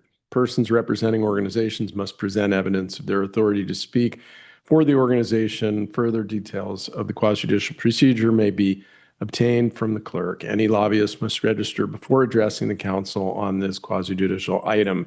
Disclosure of pre-hearing transactions. Pursuant to section 2-237 of the Town Code of Ordinances, all applicants are required to disclose on the record whether any consideration, monetary or otherwise, has been paid or offered to or requested by any person or entity in exchange for any promise or agreement to support, oppose, or refrain from supporting or opposing any quasi-judicial agenda item or application. The disclosure shall include the person or entity to which such consideration was paid or offered, or by which such request was made, whether the consideration was received, and the position such person or entity agreed or promised to take. At this time, the clerk will swear in any persons who wish to testify on the quasi-judicial item. If you are going to be testifying, please stand now.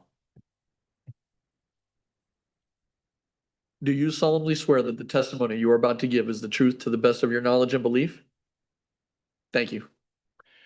Finally, the town clerk shall confirm receipt of any ex parte communication disclosures that were received prior to this public hearing. Members of the council should disclose any ex parte communications that were not previously disclosed for the record at this time.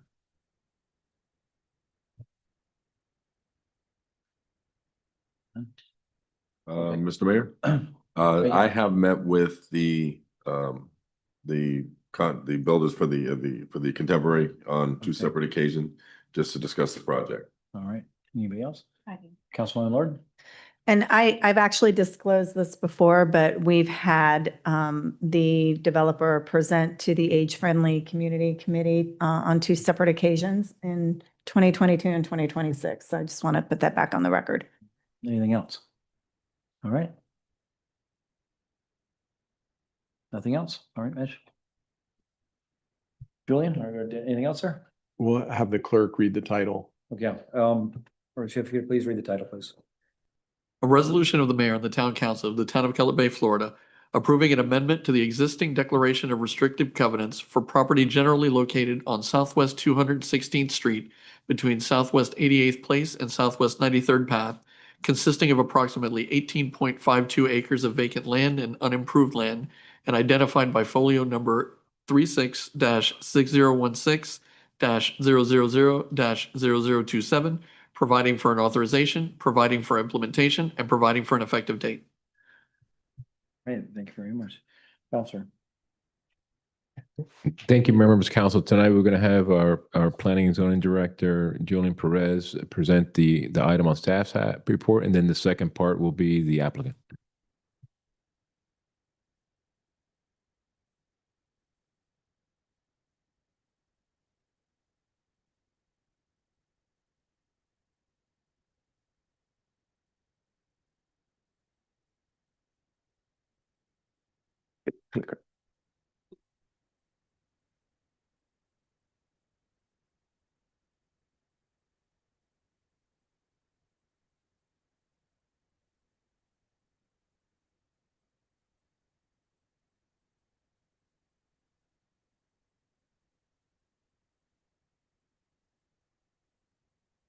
Sorry. Okay, great. Good evening, Mayor, members of the council, town manager, town attorney, clerk, members of the audience. My name is Julian Perez, and I'm the Planning and Zoning Director. This evening, before you is a request to modify a previously approved covenant. So what I'm going to do is I'm going to give you a brief introduction. I'm going to talk a little bit about the historical approvals, and then we'll get into the evaluation of the project itself from a comprehensive plan, the land development regulations, and other documents associated with the development, not only of the town of Cutler Bay, but also Miami South Dade. And that's a competitive analysis that has been done, that was submitted to the Economic Development Council and to the rest of the other cities and town participating in the Miami-Dade South. And then finally, I'm going to walk you through some of the benefits, community benefits, that we successfully negotiated with the applicant to make sure that this project was one, that it was integrated, one that was multi-generational, and that really meet the needs of the town. So with that, basically, that is our introduction. As indicated by the clerk, this is an amendment to an existing declaration of restricted covenant for the property generally located on Southwest 216th Street between Southwest 88th Place and Southwest 93rd Path. And this is to integrate a multi-generational residential use. It's a mixed use to complement the previous approved senior living, commercial, and public open space uses originally approved in 2022. And later amended in 2024. What do I mean by that? That there was a site plan that was amended in 2022, and then later it was updated because of a Live Local Act that was made in Gone. For the record, this public hearing was advertised in the Miami Herald on Sunday, June 7th of 2026 in the neighbors section. Also, courtesy notices were mailed out on Friday, June 12th, 2026, and about 1,156 of those mailers went out to the residents. 2 of those were sent out to international people living outside the country. The property itself was posted on Thursday, June 11th, 2026.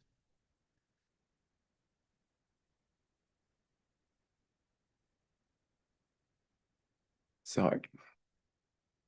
As you can see, the project location, as I indicated, on Southwest 216th Street. And as you know, this is one of the last parcels left on this huge development.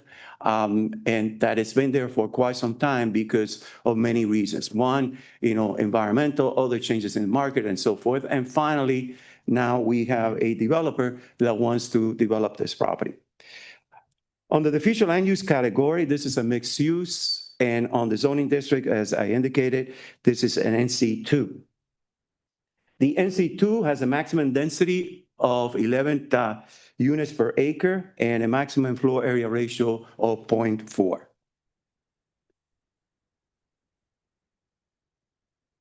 The history goes back to 1970, as some of you know that have been around here for quite some time and are familiar with the project.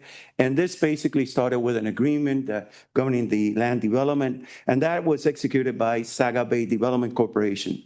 The parcel was designated originally for business, and that means office uses, restaurant, bars, drugstores, coffee shop, beauty shops, barber shops, and other compatible business service uses. Now this is Saga Bay Development. It's known as the Lakes by the Bay. The reason why I'm going through this is because it's very important that everybody that's not familiar with the project knows that there's an extensive history associated with this project. Then, that was in 1970. Then in In May 28th of 1982, then there was a covenant declaration of restriction. And this very specific parcel from N through X and AA, okay, was only designated for residential use. Later on, it was amended and then there was residential allowed. And I will go into that in a few seconds. In 1982, okay, the subject property and application was zoned BU2, and that is a special business district, and that was done by Miami-Dade County. And it remained as such until the town implemented its growth management plan and land development regulations in 2008 and 2012 respectively. And that's when we went to a future land use of mixed use. And then we went to a zoning classification or zoning district of NC2, and that's neighborhood center. So neither of these designations at that time permitted residential. Then on October 19th of 2022, Lace by the Bay mixed use, land use designation, and the NC2 sub-district zoning text was amended to allow a senior housing residential. The existing declaration of restriction, a restricted covenant at the time, limit the subject parcel to non-residential. That's very clear. But with this, then in 2022, it was approved. The 2022 approved 196 senior housing units, ages 55 and older. Very important. Then later on at the same meeting, 42,250 square feet of medical office was also approved, as well as 7,100 square feet of office use, 14,100 square feet of restaurant, and 9,307 square feet of retail use. All of this was on resolutions number 2294 and 2285 respectively, and that's part of the manager's report as an attachment. Then that same meeting, on that same time, okay, as part of the site plan and the flume and the zoning text amendments, the developer proffered a restricted covenant to provide landscaping improvements within the linear park, senior programming, and incorporated a designated pickup and drop-off location for the town circulator. On that site plan, there was a series of conditions. And one of those conditions in that site plan said that by the time of permitting, that's when they were supposed to go ahead and record the covenant. Because it's very important, because these covenants were never recorded, all right? But there is a condition on that site plan. All right? On November 15th of 2024 is another important point in this whole process, because the developer came back to the town on that date and they requested that they wanted to modify that site plan and convert it into a Live Local Act. And that was approved. So they went under the state section 166.04151 of the Florida statutes, and that is your Live Local Act. This approval is very important because this approval retained the same mixed-use horizontal residential development program, except an increase in the number of units from 196 to 322 senior housing units. All right, so that was part of that process, that part of that approval under the Live Local Act. Now, it is important to note that pursuant to Section 3-30,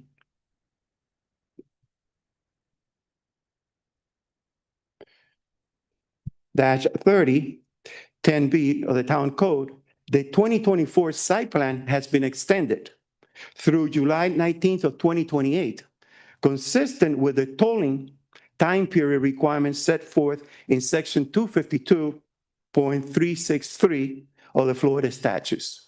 All right. And this basically what it says, that every time there is an emergency, because there's a disaster or any other emergency declared by the governor, then the permits then are extended for a certain amount of time.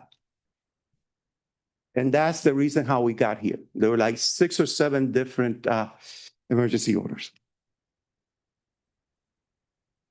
Now that gets us to February 24th of this year, when the developer submitted a land use application seeking to modify the existing declaration of restricted covenant, the original, among other things, to implement the proposed multi-generational component into the mixed-use project. And what do we mean by that? It's 120 age restricted, which is 55 and over, and 202 non-age restricted units, a total of 322 units. And this is where we come in with the evaluation of this covenant. This is where we come in and we sit down with the applicant to ensure that there were certain community benefits that now would enhance the project and benefit the community itself. And we'll get into that in a few minutes. As part of this whole analysis, we went back, as I indicated originally, and we looked at our comprehensive plan. And we look at those policies that a project of this magnitude would further. Not only did we look at the comprehensive plan, but we also went ahead and we looked at other documents to ensure that this project itself was not only consistent with our comprehensive plan, but would also further some of the information provided in the competitive assessment. Sorry that I'm going through here. Because in that competitive assessment that was done and funded through the EDC, and it was submitted as a draft on April 2026, that's the competitive assessment in South Miami-Dade County. It really shows some very interesting information regarding our demography and also our labor force. And I want to take a few seconds to talk to you about that because it is very interesting what's happening in the town of Cutler Bay. When it comes to the bottom part of the demographic age cohort, what am I talking about? I'm talking about the age cohort that goes from 55 to 64 and then 64 and over. Okay. And this is the reason why I'm bringing this up is because this is the type of project that is trying to address that population because of the age component to it, the 120 units that's going to be set aside in perpetuity for that age cohort that falls into those 2 cohorts. All right. So what we're looking at here is that those 2 cohorts are the only one of the rest of the other ones that from 0 to 10 or 12 and then 25 and so forth. Those are the only 2 that shows an increase in population. Those are the only 2 that shows increase in population. And what that tells you is that to a certain degree, there will be a demand for those type of units by that population. Let's say, for example, you have a family that have lived all their lives here in Cutler Bay, and now they're empty nesters, and they really wanted to stay in our community. Obviously, the first thing that they're going to do is they're going to look at Cutler Bay to stay here because you have your extended family and so forth. You also have, your kids too, that you want them to stay in this community. Well, you have another component of this project that would provide that environment for them to stay. Not only for them, but as part of the negotiations, we also negotiated with the applicant that certain units will be made available to people that are in the military, people that are teachers, first responder, and so forth. So by looking at those numbers, then again, we try to cross-reference our analysis to see if there was a need. So now we went away from the comprehensive plan, the policies, now to the real life, the numbers. Then we also went ahead and we looked at the labor force. Unfortunate numbers were not very specific for the town of Cutler Bay, but there were numbers for the region, the South region. And between 2017 and 2024, Miami-Dade County from a labor force perspective only grew by 8.4% during that period. However, this region right here grew by 13.2, meaning again, that we're going to have more job opportunities and so forth, and there was going to be need for housing. As we move forward, the next analysis that we did was to look at the existing evaluation, the standard evaluation review criteria. And these were the same criteria that we used in 2022 to evaluate the original request. We went ahead as a department and we looked at all of them and make sure that they were all crossing, not only based on the 2022 report, but also on our comprehensive plan and the other documents that I just mentioned that we looked at. So in every category, they were in compliance. Now, let's talk a little bit about the community benefits. And the applicant is going to come before you. He's going to give you a lot of the information that I just walked you through, but in more detail. And they are also going to talk about these commitments that they have made to our community. First of all is the linear park and the extended hours and the number of stations that were going to be located throughout the linear park. Well, we were able to successfully negotiate with them the time. We were able to successfully negotiate with them the stations that were going to be in, throughout the linear park. And we wanted to make sure that that park was functional. We wanted to make sure that that park was open until a certain time where everybody in the community could go out, especially the young families, because we've seen a lot of that. And those young families, they work until 6, 7, and we still wanted them to also take advantage of the park. So that was one of the things that was one of our priority. The next priority is something that has really been a major cornerstone, I would say, like an obstacle to the development of this location, and that's the environmental cleanup.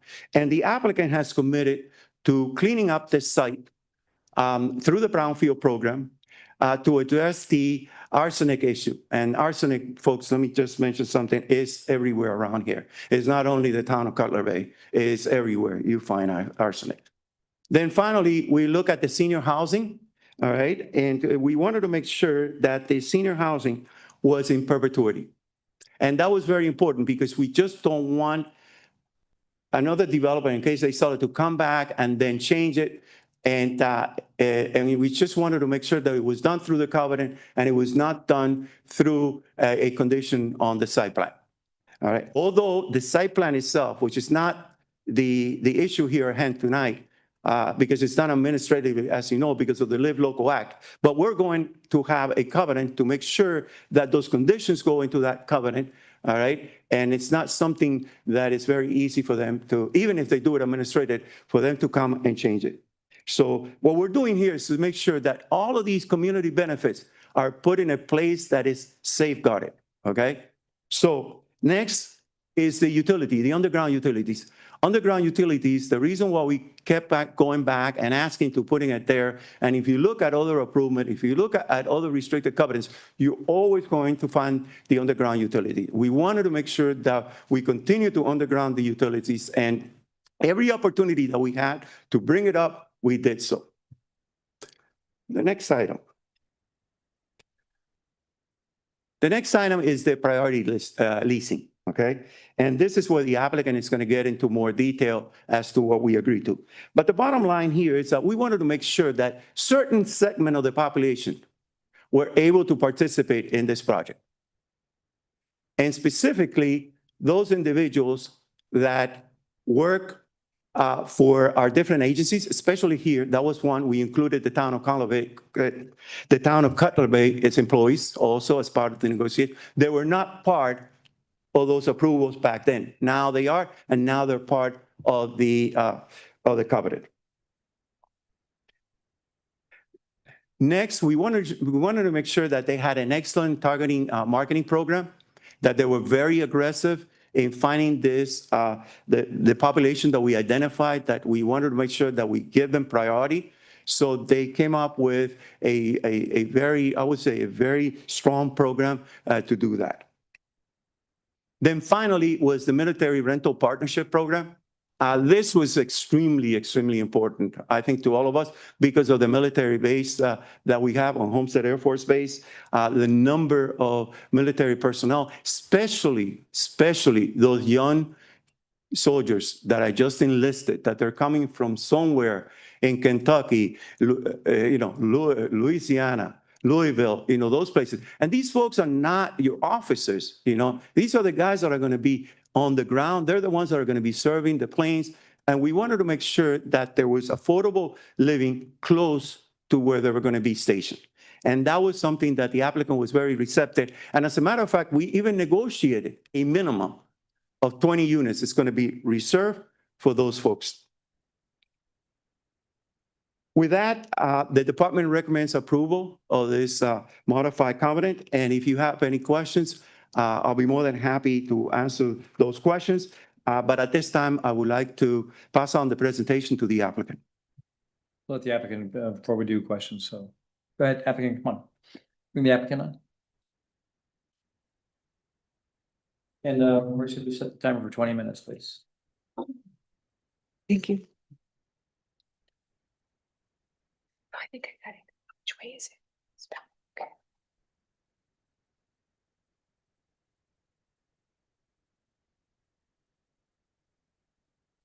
Good evening, Mayor, council members, City Attorney, Mr. Manager, and guests. Thank you so much. My name is Iris Escara. I'm an attorney at Greenberg Choick with offices at 333 Southeast 2nd Avenue. I'm joined this evening by my co-counsel, Devin Vickers.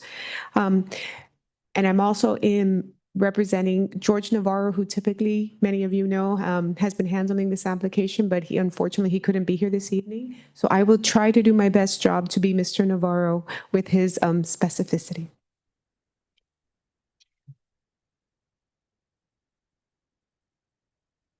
This project is 18.5 acres, as many of you know, located on 216th Street between 88th Place and 93rd. One of the things that we wanted to just kind of give you is a quick overview. I think Mr. Perez did an amazing job at giving you a lot of the details.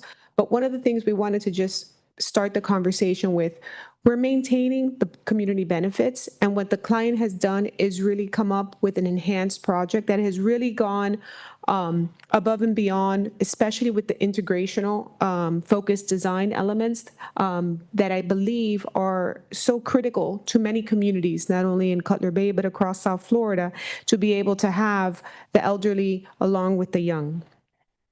The project overview maintains the medical commercial uses. It maintains the previous community benefits regarding the linear park, the golf cart parking, the charging stations, the hosting of the senior events, and the town circular stop. In addition to that, it has updated the design elements for the intergenerational focused community. Affordable housing caps now exceed 50% of the units. We have dedicated essential worker and hero housing, and we have dedicated military service and additional benefits that I will go into in more detail. I'm going to go quickly through the 2022-2024 site plans because I believe the planning director did a very good job at that. So I don't think I need to add much. I think many of you were here during those applications. So I'm going to skip to the issue at hand and the application before you.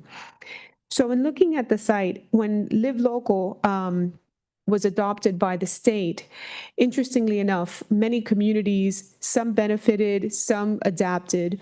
Here, if you were to look at this without the existing covenant, the 18.5 acres could allow up to 4,625 units. Thankfully, you all have a covenant that restricts that. And because of that, you are able to sit down at the table with any new development and come up with something that's appropriate for your community.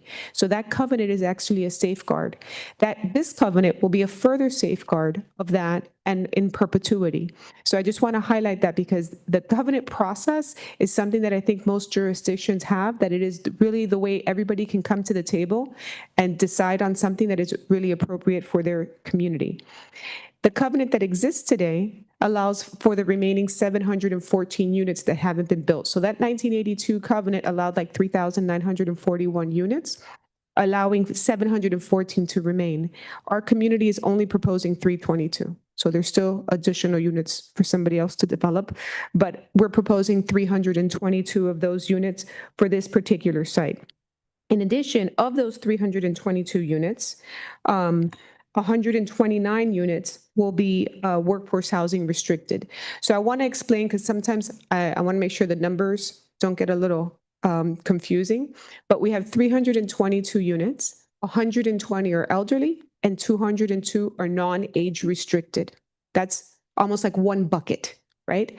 On top of that, we also have the affordable housing components, the military components, and the hero housing component. So it's the overlap of these two systems that is really coming out with an amazing product for the community.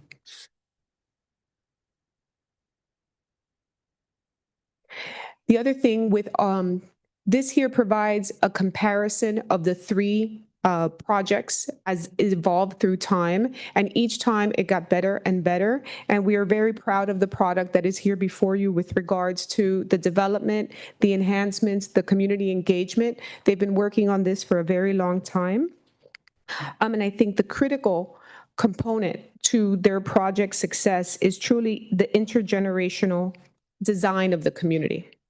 Excuse me one second.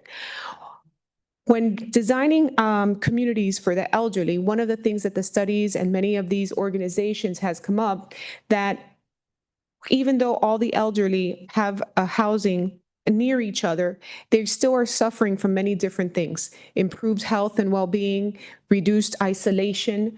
Having intergenerational communities helps support both, helps support that an elderly person could help take care of a young person's family or child.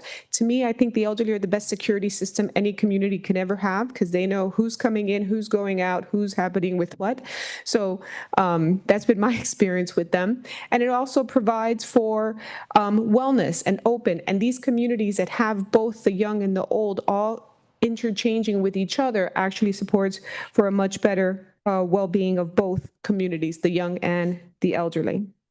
In addition to that, the AARP also came out with a study with regards to reducing isolation, improving the mental health and economic opportunities, and reduction in ageism, which is contact between the different groups and the stereotypes. Our community is proposing to have senior living for 55 plus age restriction for 120 units. We're also proposing family and hero housing, young professionals, health and fitness wellness programs, a fitness center, a 3.5 acre walking trail within the linear park. So there's a walking wellness trail. In addition to that, we have also committed to 12 exercise stations along that. To me, it's going to be an amazing space with the lake, to have the openness, to have the exercise. It's very zen. It's going to be a wonderful opportunity for the public to enjoy. We also are going to have medical uses on site, preventative healthcare and on-site medic. And then we also have along the front, along 216th Street, we have a retail component, which we're proposing approximately 10,000 square feet of restaurant, 4,500 on one end and 4,000 on the other, to anchor the community. And one of the things that I think that this project really brings to the table is proximity. Proximity between age groups, proximity between uses, proximity between open spaces.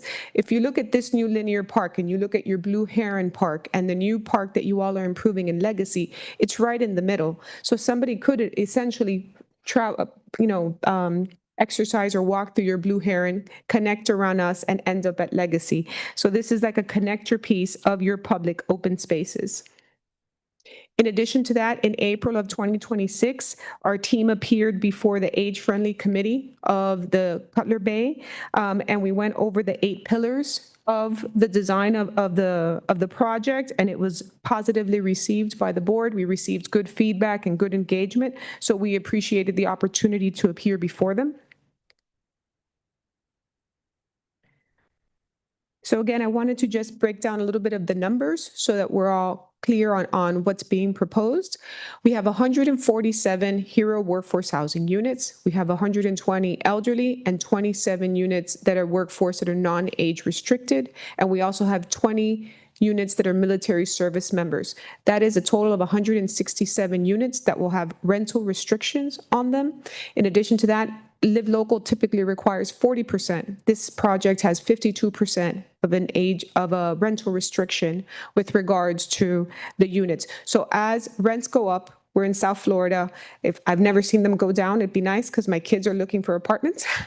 They're in college, but rents go up. So what happens is that these rental restrictions will, and as time goes on, will be more and more favorable for the community because rents will continue to go up, but these are continually capped. And these numbers are established by HUD. These numbers are established by Miami-Dade County. And these are numbers that we actually have to file an annual report in the covenant. Requires every year that we file an annual report in January to the manager of our status and our compliance with these numbers. This is the latest of the AMI tables, the average median income that's issued by HUD and Miami-Dade County with regards to income limits and rental. The Hero Housing Program is one that our team is extremely proud of. They've been working with, it attracts law enforcement, firefighters, healthcare professionals, Town of Cutler Bay employees, and educational employees in the neighborhood. We have received positive feedback from Mater Bay that they're very supportive of this because they would love to be able to have teachers housing near them. We also spoke with Billy McAllister of the fire union. He said it would be great if his folks can have places close by to their stations. So this is something that we think would be very successful and probably rent out right away. The military rental program, this is Homestead Air Force Base, is our neighbor, is our security, are so many things from a big picture perspective. So the opportunity to have 20 units dedicated to them for that they could have the residences near the base, I think would be amazing for them. So that is part of the program. This gives you a preview of the linear walkway around the park, that around the project that I was mentioning, the wellness loop. So the community benefits.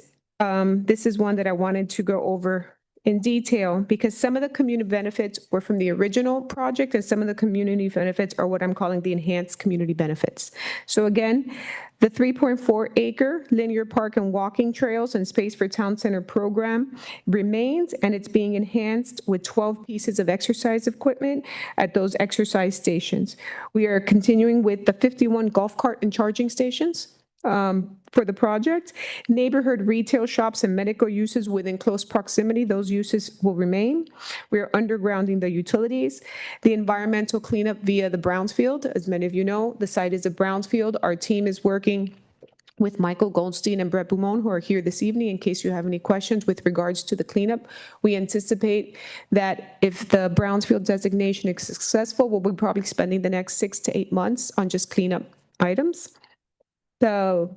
The community access to the pickleball courts and the children. So in the town center, when you come in, you have the linear park that goes around it, but in the center, there are pickleball courts that we have opened it up for the lakes of the Bay Master Association, and I think the underlying 12 or so associations under them to be able to come and use the pickleball courts. Pickleball is a very popular sport. We've also enhanced the project by complying with the town's Art in Public Places program. We have also worked on the shared maintenance costs of future signalization and improvements of up to $450,000 along 216th Street. And we maintain the town's circular stop at our site. This provides you a depiction by our architect, Ivo Fernandez from Modus Architects, who is here this evening, that shows you where the linear park is, the access right from the sidewalk all around the site. Here is a depiction of what the park would look like along the edge of the property. With regards to the covenant modification, I believe Mr. Perez did an amazing job to go over the covenant modification requests and the restrictions and the securities that are being provided to you all within the covenant and the importance of the covenant with regards to the future restrictions and compliance. I did want to point out that there's two changes that we worked with the city attorney on between yesterday and today, and it was a clarification of two things. That the commercial use come online at the same time as the residential, and the second, that the linear park include 12 pieces of outdoor exercise equipment. So these two changes were added between the published version and today's version, so I just wanted to note it as amended as to these two additional changes for the record. In addition, I'd like to introduce into the record the Lakes by the Bay letter of support for the project. We've met with them, our team has met with them, and we're very excited of such an opportunity, and we are very grateful for their support in writing, and we'd like to introduce it to the clerk. And my colleague just told me that we also got Miami-Dade firefighters support in writing, and we will be delivering it to the clerk for the record as well. With that said, I'm open for any questions. Our team is here. Should you have any questions that you'd like us to respond to? Thank you very much. I'm going to open up the floor now for public comments. Anybody would like to come forward and speak on this item, please come forward now. If you're going to go ahead and get in line, if you could, and if you're going to be next, we can see. Good evening. My name is Avis Russ. I live at Lakes by the Bay, Laguna Point at 21940 Southwest 98th Avenue. And I have a few questions about the project. While it looks very nice and it looks like we're making progress in the community, I was wondering if there had been any impact studies on, first of all, property values for the homeowners that live in that area. It's going to impact us in some way, and we have no clue as to what that impact might be, but there have been other developments like this in residential areas, and I'm sure there's some history there, and I'm sure me and my husband and other homeowners would like to know what the impact might be on property values. And the other question is around trash. Mount Trashmore is probably filled to the brink as it is, and what kind of accommodations are going to be made, for the extra trash? Crime impact study. Have you done one when there has been a community like this impacted by a development such as this? The traffic mitigation, traffic's definitely going to be an issue. But the first thing that I'm sure most homeowners are concerned with is property values. Thank you. This is not a question and answer session. This is for public comments. And the applicant or our staff can maybe address some of those things after the public comments. So, okay. Thank you.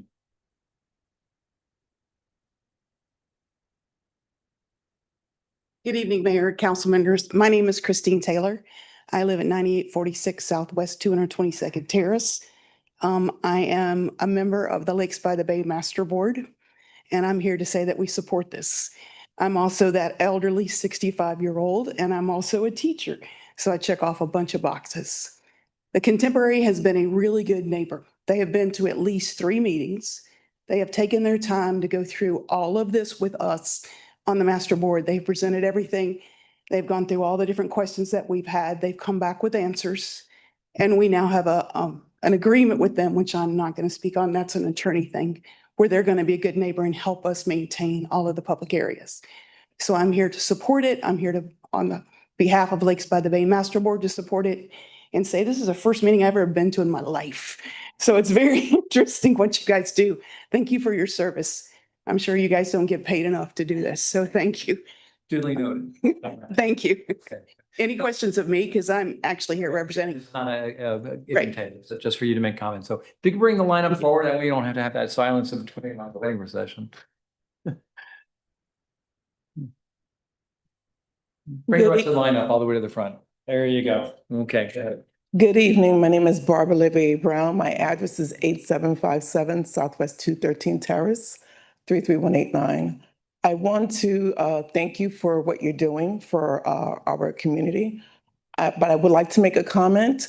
As we are identifying, or there was by the lawyer, I believe, that please do not forget Miami-Dade County Public Schools.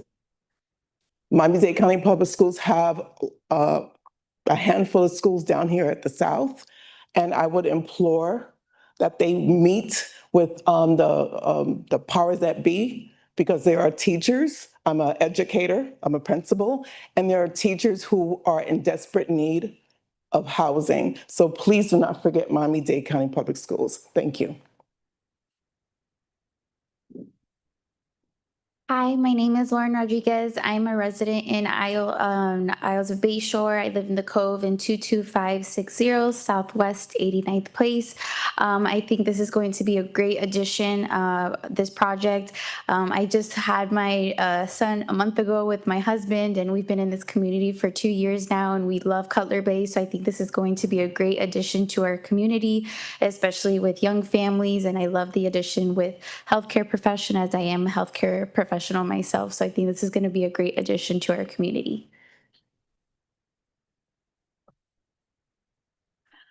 Hi, my name is Gabriela Fernandez. I'm a resident of Cutler Bay. I've been a resident for about 4 years. My home address is 8800 Southwest 191st Street.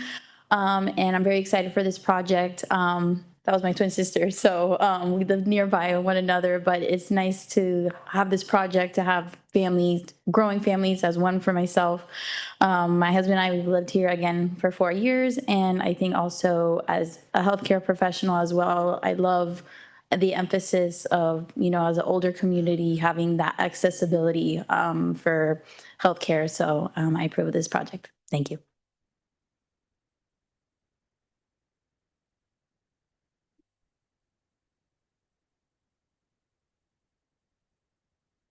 Good evening, Mayor, Council. My name is John Sperlin. I live at 9553 Southwest 189 Terrace. I live on a cul-de-sac. In our cul-de-sac, there's 12 homes with four of the homes are either police or fire. Most of these people bring their vehicles home, so there's always representation in the neighborhood. So I feel it makes it much safer. There is very little, there are very little places to go in Cutler Bay with golf carts. First of all, with golf carts, for restaurants and activities. So I would welcome this community 100%. There needs to be more restaurants, obviously, because there literally is none. I know that Flanagan's is supposedly moving in by Publix, but that's a long time out. So there's nothing about this that I have any opposition to. So I appreciate your time. Thank you very much. Thank you. Oh, by the way, my wife's a teacher in the school board as well. So thank you. Thank you. All right. Anybody else? Anybody in the queue? No one in the queue. Okay, public comments is now closed. As far as with property values, it's kind of hard to answer that question because there's so many different variables going into it. But just as a general, you have Legacy Park going in, you have Blue Heron Park being, I think the property values in that area are going to do pretty good. So all of Cutler Bay has been doing very, very well, but that area is going to do really, really well, especially after it goes in. And Julian, we do require traffic studies on everything that we have again, so that's required.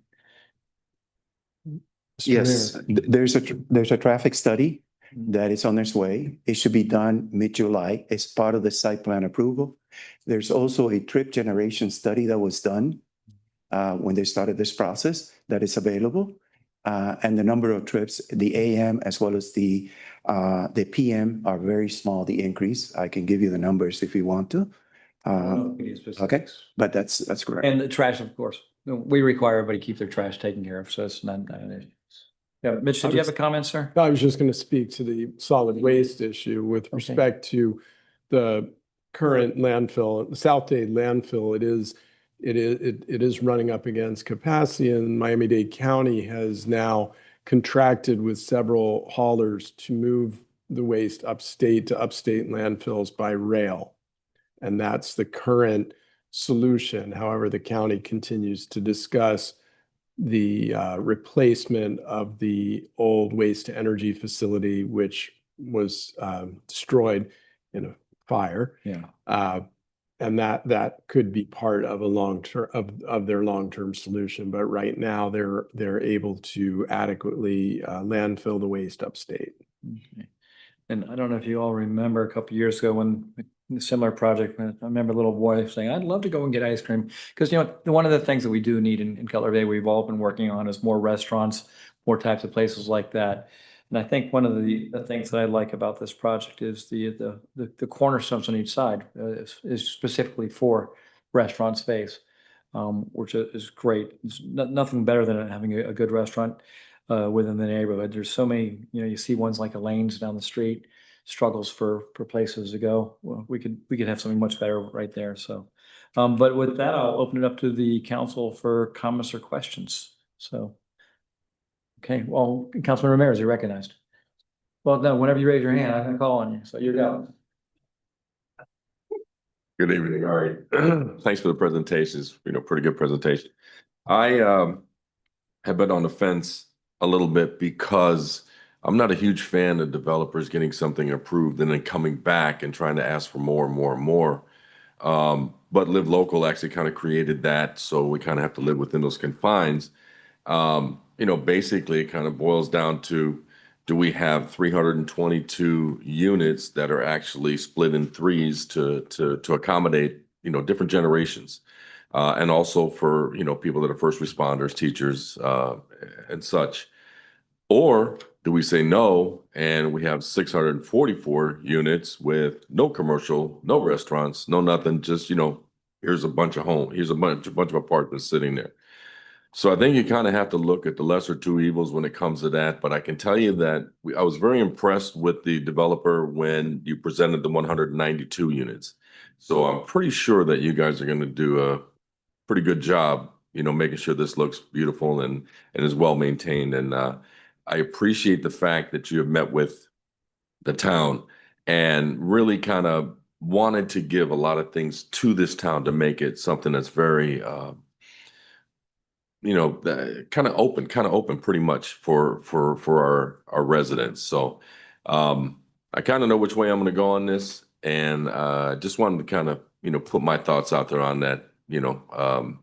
So we'll see what everybody else has to say and see what happens at the end. Thank you. Councilman Duncan, you're recognized. Thank you, Mr. Mayor. Thank you, Councilmember Ramirez. Yeah, I'll echo some of the sentiments that he had said. I do have a few, I guess, questions or points for clarification. Could you put the slide back on that demonstrates what the rents will be, just so that our residents will have an understanding as to what that is? Because I mean, we can till we're blue in the face say 120% of the AMI, but for most people, you tell them what the monthly rents will be, and that's a little bit easier to kind of grasp and understand. Correct. And I will, there it is. What this is that this is the, oops, sorry.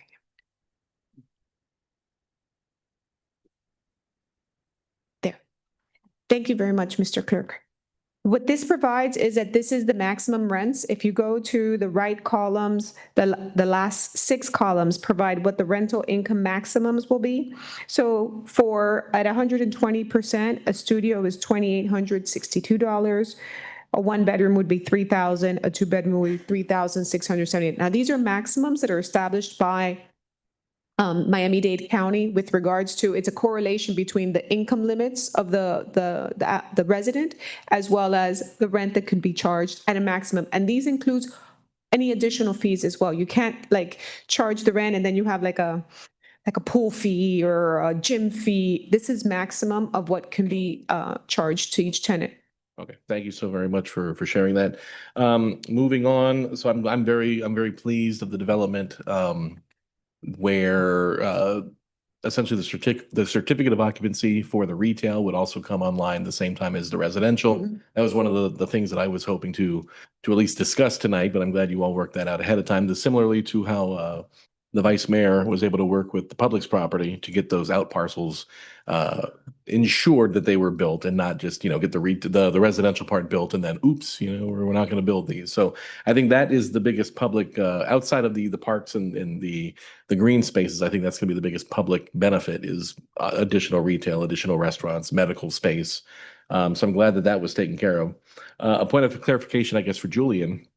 So if I'm not mistaken, this is Live Local. So any sort of site plan approval or that's not coming before this council. That's done administratively, correct? No, Councilman, no. So all of it is administrative. And again, what we're going to do is we're going to get those conditions and we're going to put them as part of a covenant. Okay. Just like North City. So the traffic study that's currently underway or that's pending, if the traffic study comes back saying that improvements need to be made, beyond the $450,000, what is the enforcement mechanism for that? Well, that's, those improvements, those are mitigation improvements. They're going to go into the conditions and those are going to go into that covenant and they're going to have to do that as part of the approval.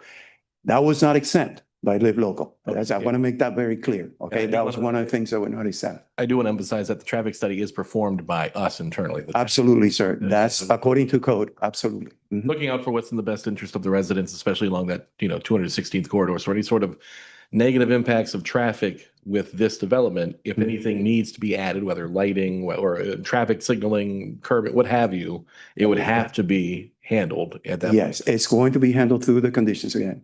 Okay. Okay, perfect.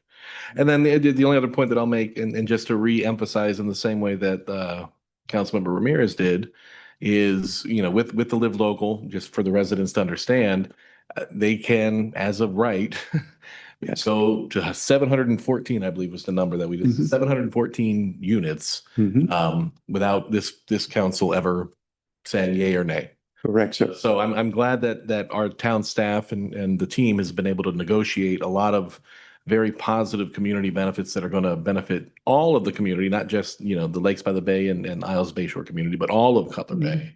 So thank you for that. Thank you for all of your work. Sure. And I just want to add something to it. We also added a number of conditions that have to do with security. And that is on the crime prevention through environmental design. Those are going directly into the conditions on the site plan. And again, I keep making emphasis of this and a covenant. All right. So added protection. And then one other, if I may, I'm sorry, the linear park. So the hours being extended publicly to 9:30, then that will require lighting be installed. Correct? Yeah, absolutely. Perfect. Thank you. Councilman Lord. Thank you, Mr. Mayor. I'm going to piggyback on what he just asked about the lighting. I have concerns that the lighting might spill into the residencies. Do we have like assurances that that won't happen? Yeah, and that'll be part of the site plan when we submit the site plan. We are anticipating to have low lighting actually around the linear park. There's actually low lighting and high lighting because it's both have different coverages of the lighting, but we have the different types already included in our site plan. Thank you. I do have some comments. A lot of that my colleagues have already covered. I want to show people what this could have looked like if you guys did Live Local. And I really appreciate this. So I have two of these. These are from, it looks like a prison to me, and I'm just not comfortable with that. And I'm glad we're not doing that. I had a great deal of phone calls, one of which was from our former mayor, Peggy Bell, with many, many, many concerns about this project. Now, like I said in the beginning of this, we were presented at the Age Friendly Community Committee twice on this project. It was well received both times. It was better received the second time that we're doing intergenerational because that committee has been working for at least a year on trying to do intergenerational activities. We know the benefits of the young and the older people being together. They're vast. I talked about them when we had our workshop. So for that part, I can tell you that the committee is very excited about that development coming in. Because I had so many phone calls and I had a very long discussion with Mayor Bell, I ended up having the town manager send to me the Zoom from the HOA meeting. And I listened to that, and there was a lot of chatter about the property values and a lot of chatter about the traffic. I would suggest that I'm by no means a traffic specialist. I would think that at some point we're going to end up getting signals put in, which for residents to understand, that's not to impede your traveling. It is traffic calming. So it would actually help that situation. The linear park has me, so I also went through the covenant like crazy. Again, I'm a paralegal, so I start reading this stuff with my legal hat on. I'm really excited about the linear park.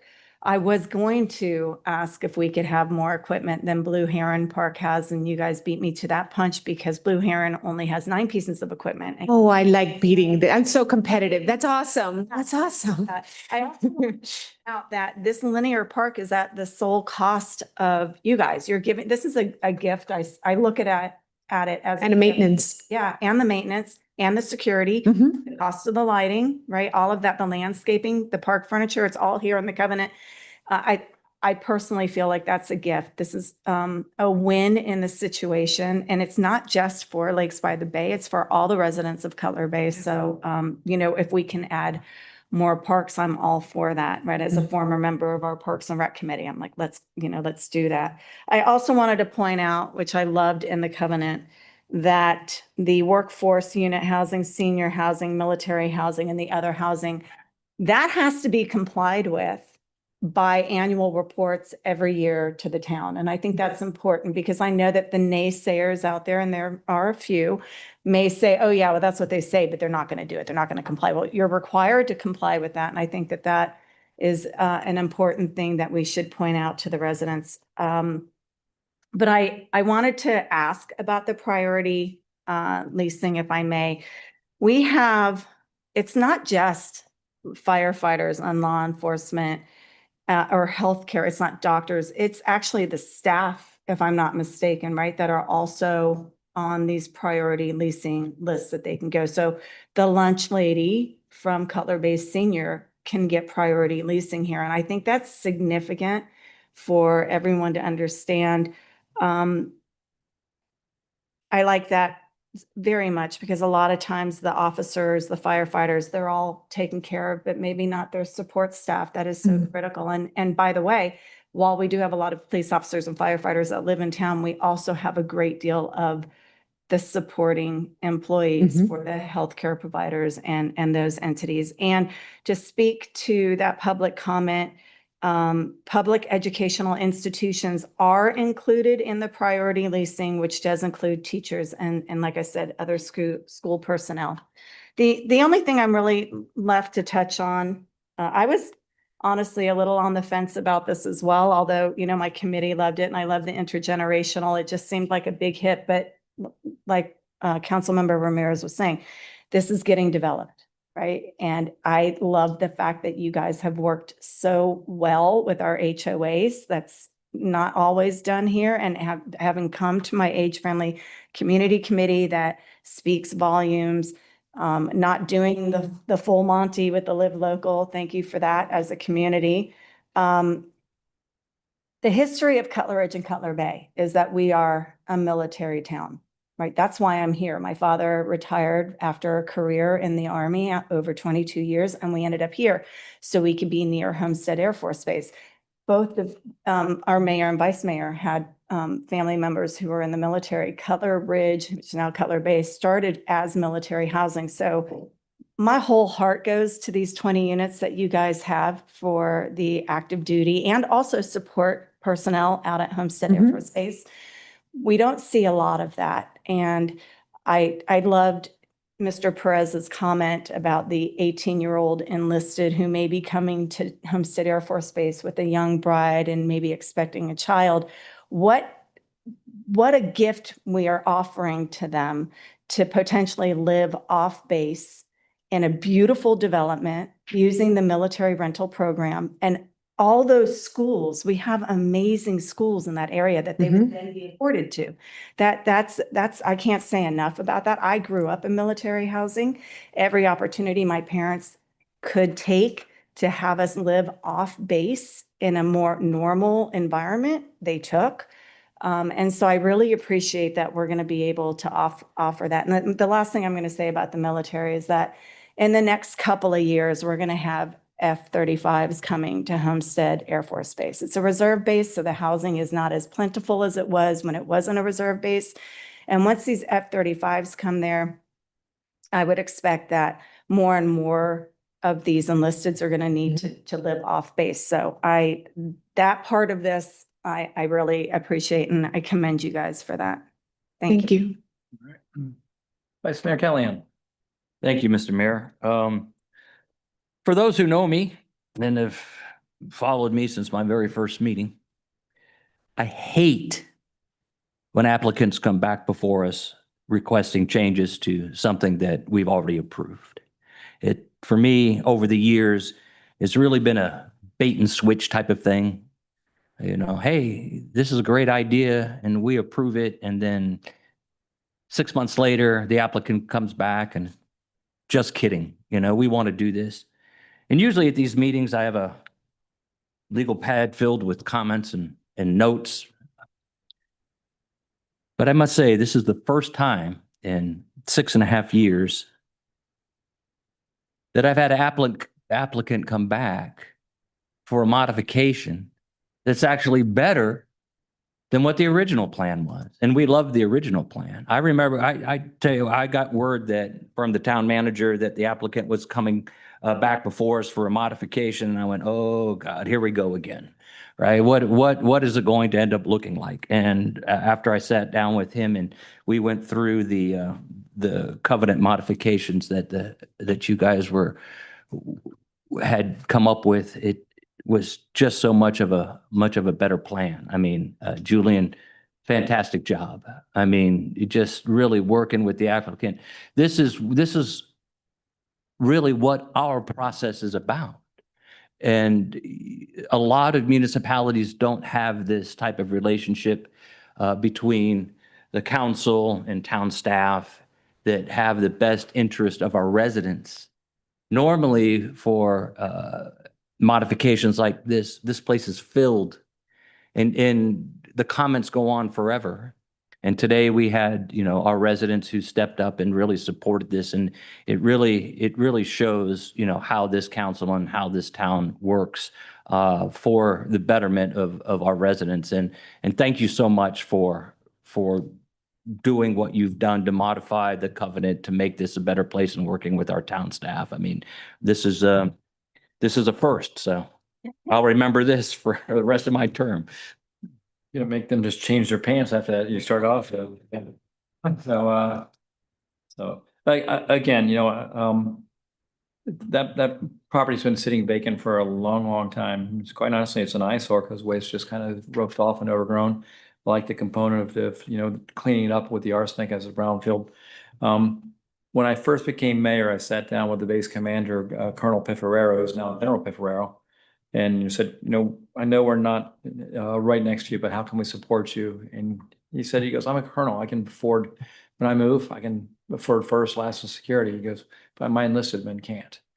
And they find it very, very hard to find a place to live. So when I was discussing this with the town manager, but when these projects come forward, the component of having housing for our enlisted is very, very important. And thank you for coming forward with that. Also for all the other housing for the heroes and teachers.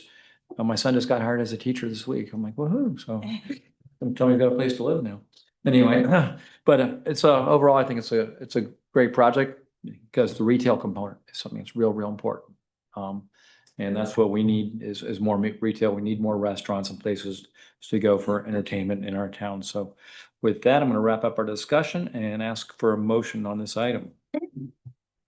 Members of council, there were a couple minor changes that were in the covenant that was proffered by the developer. We negotiated in the wee hours. And if I can have our town attorney, Roger Poe, come up because he was instrumental in finalizing negotiations last night. Thank you, Mr. Manager. Mayor, members of the council, it's a pleasure to see you.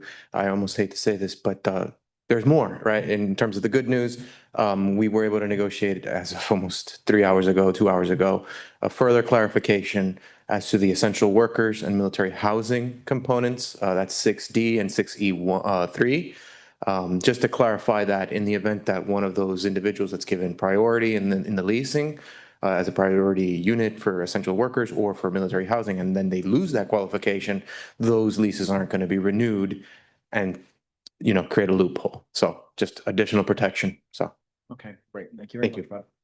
So again, and again, it was Mayor, there was section 6D and section 6E3. All right. Anything else, sir? All right. I'm looking for a motion.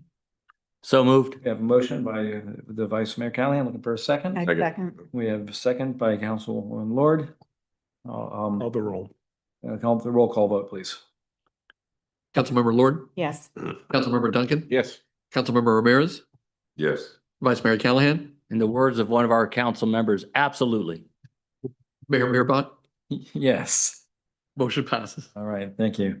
All right, that Thank you very much. Have a wonderful evening, everyone. Thank you. concludes our meeting. This meeting's adjourned. I'm never gonna live that down. I do know that I will.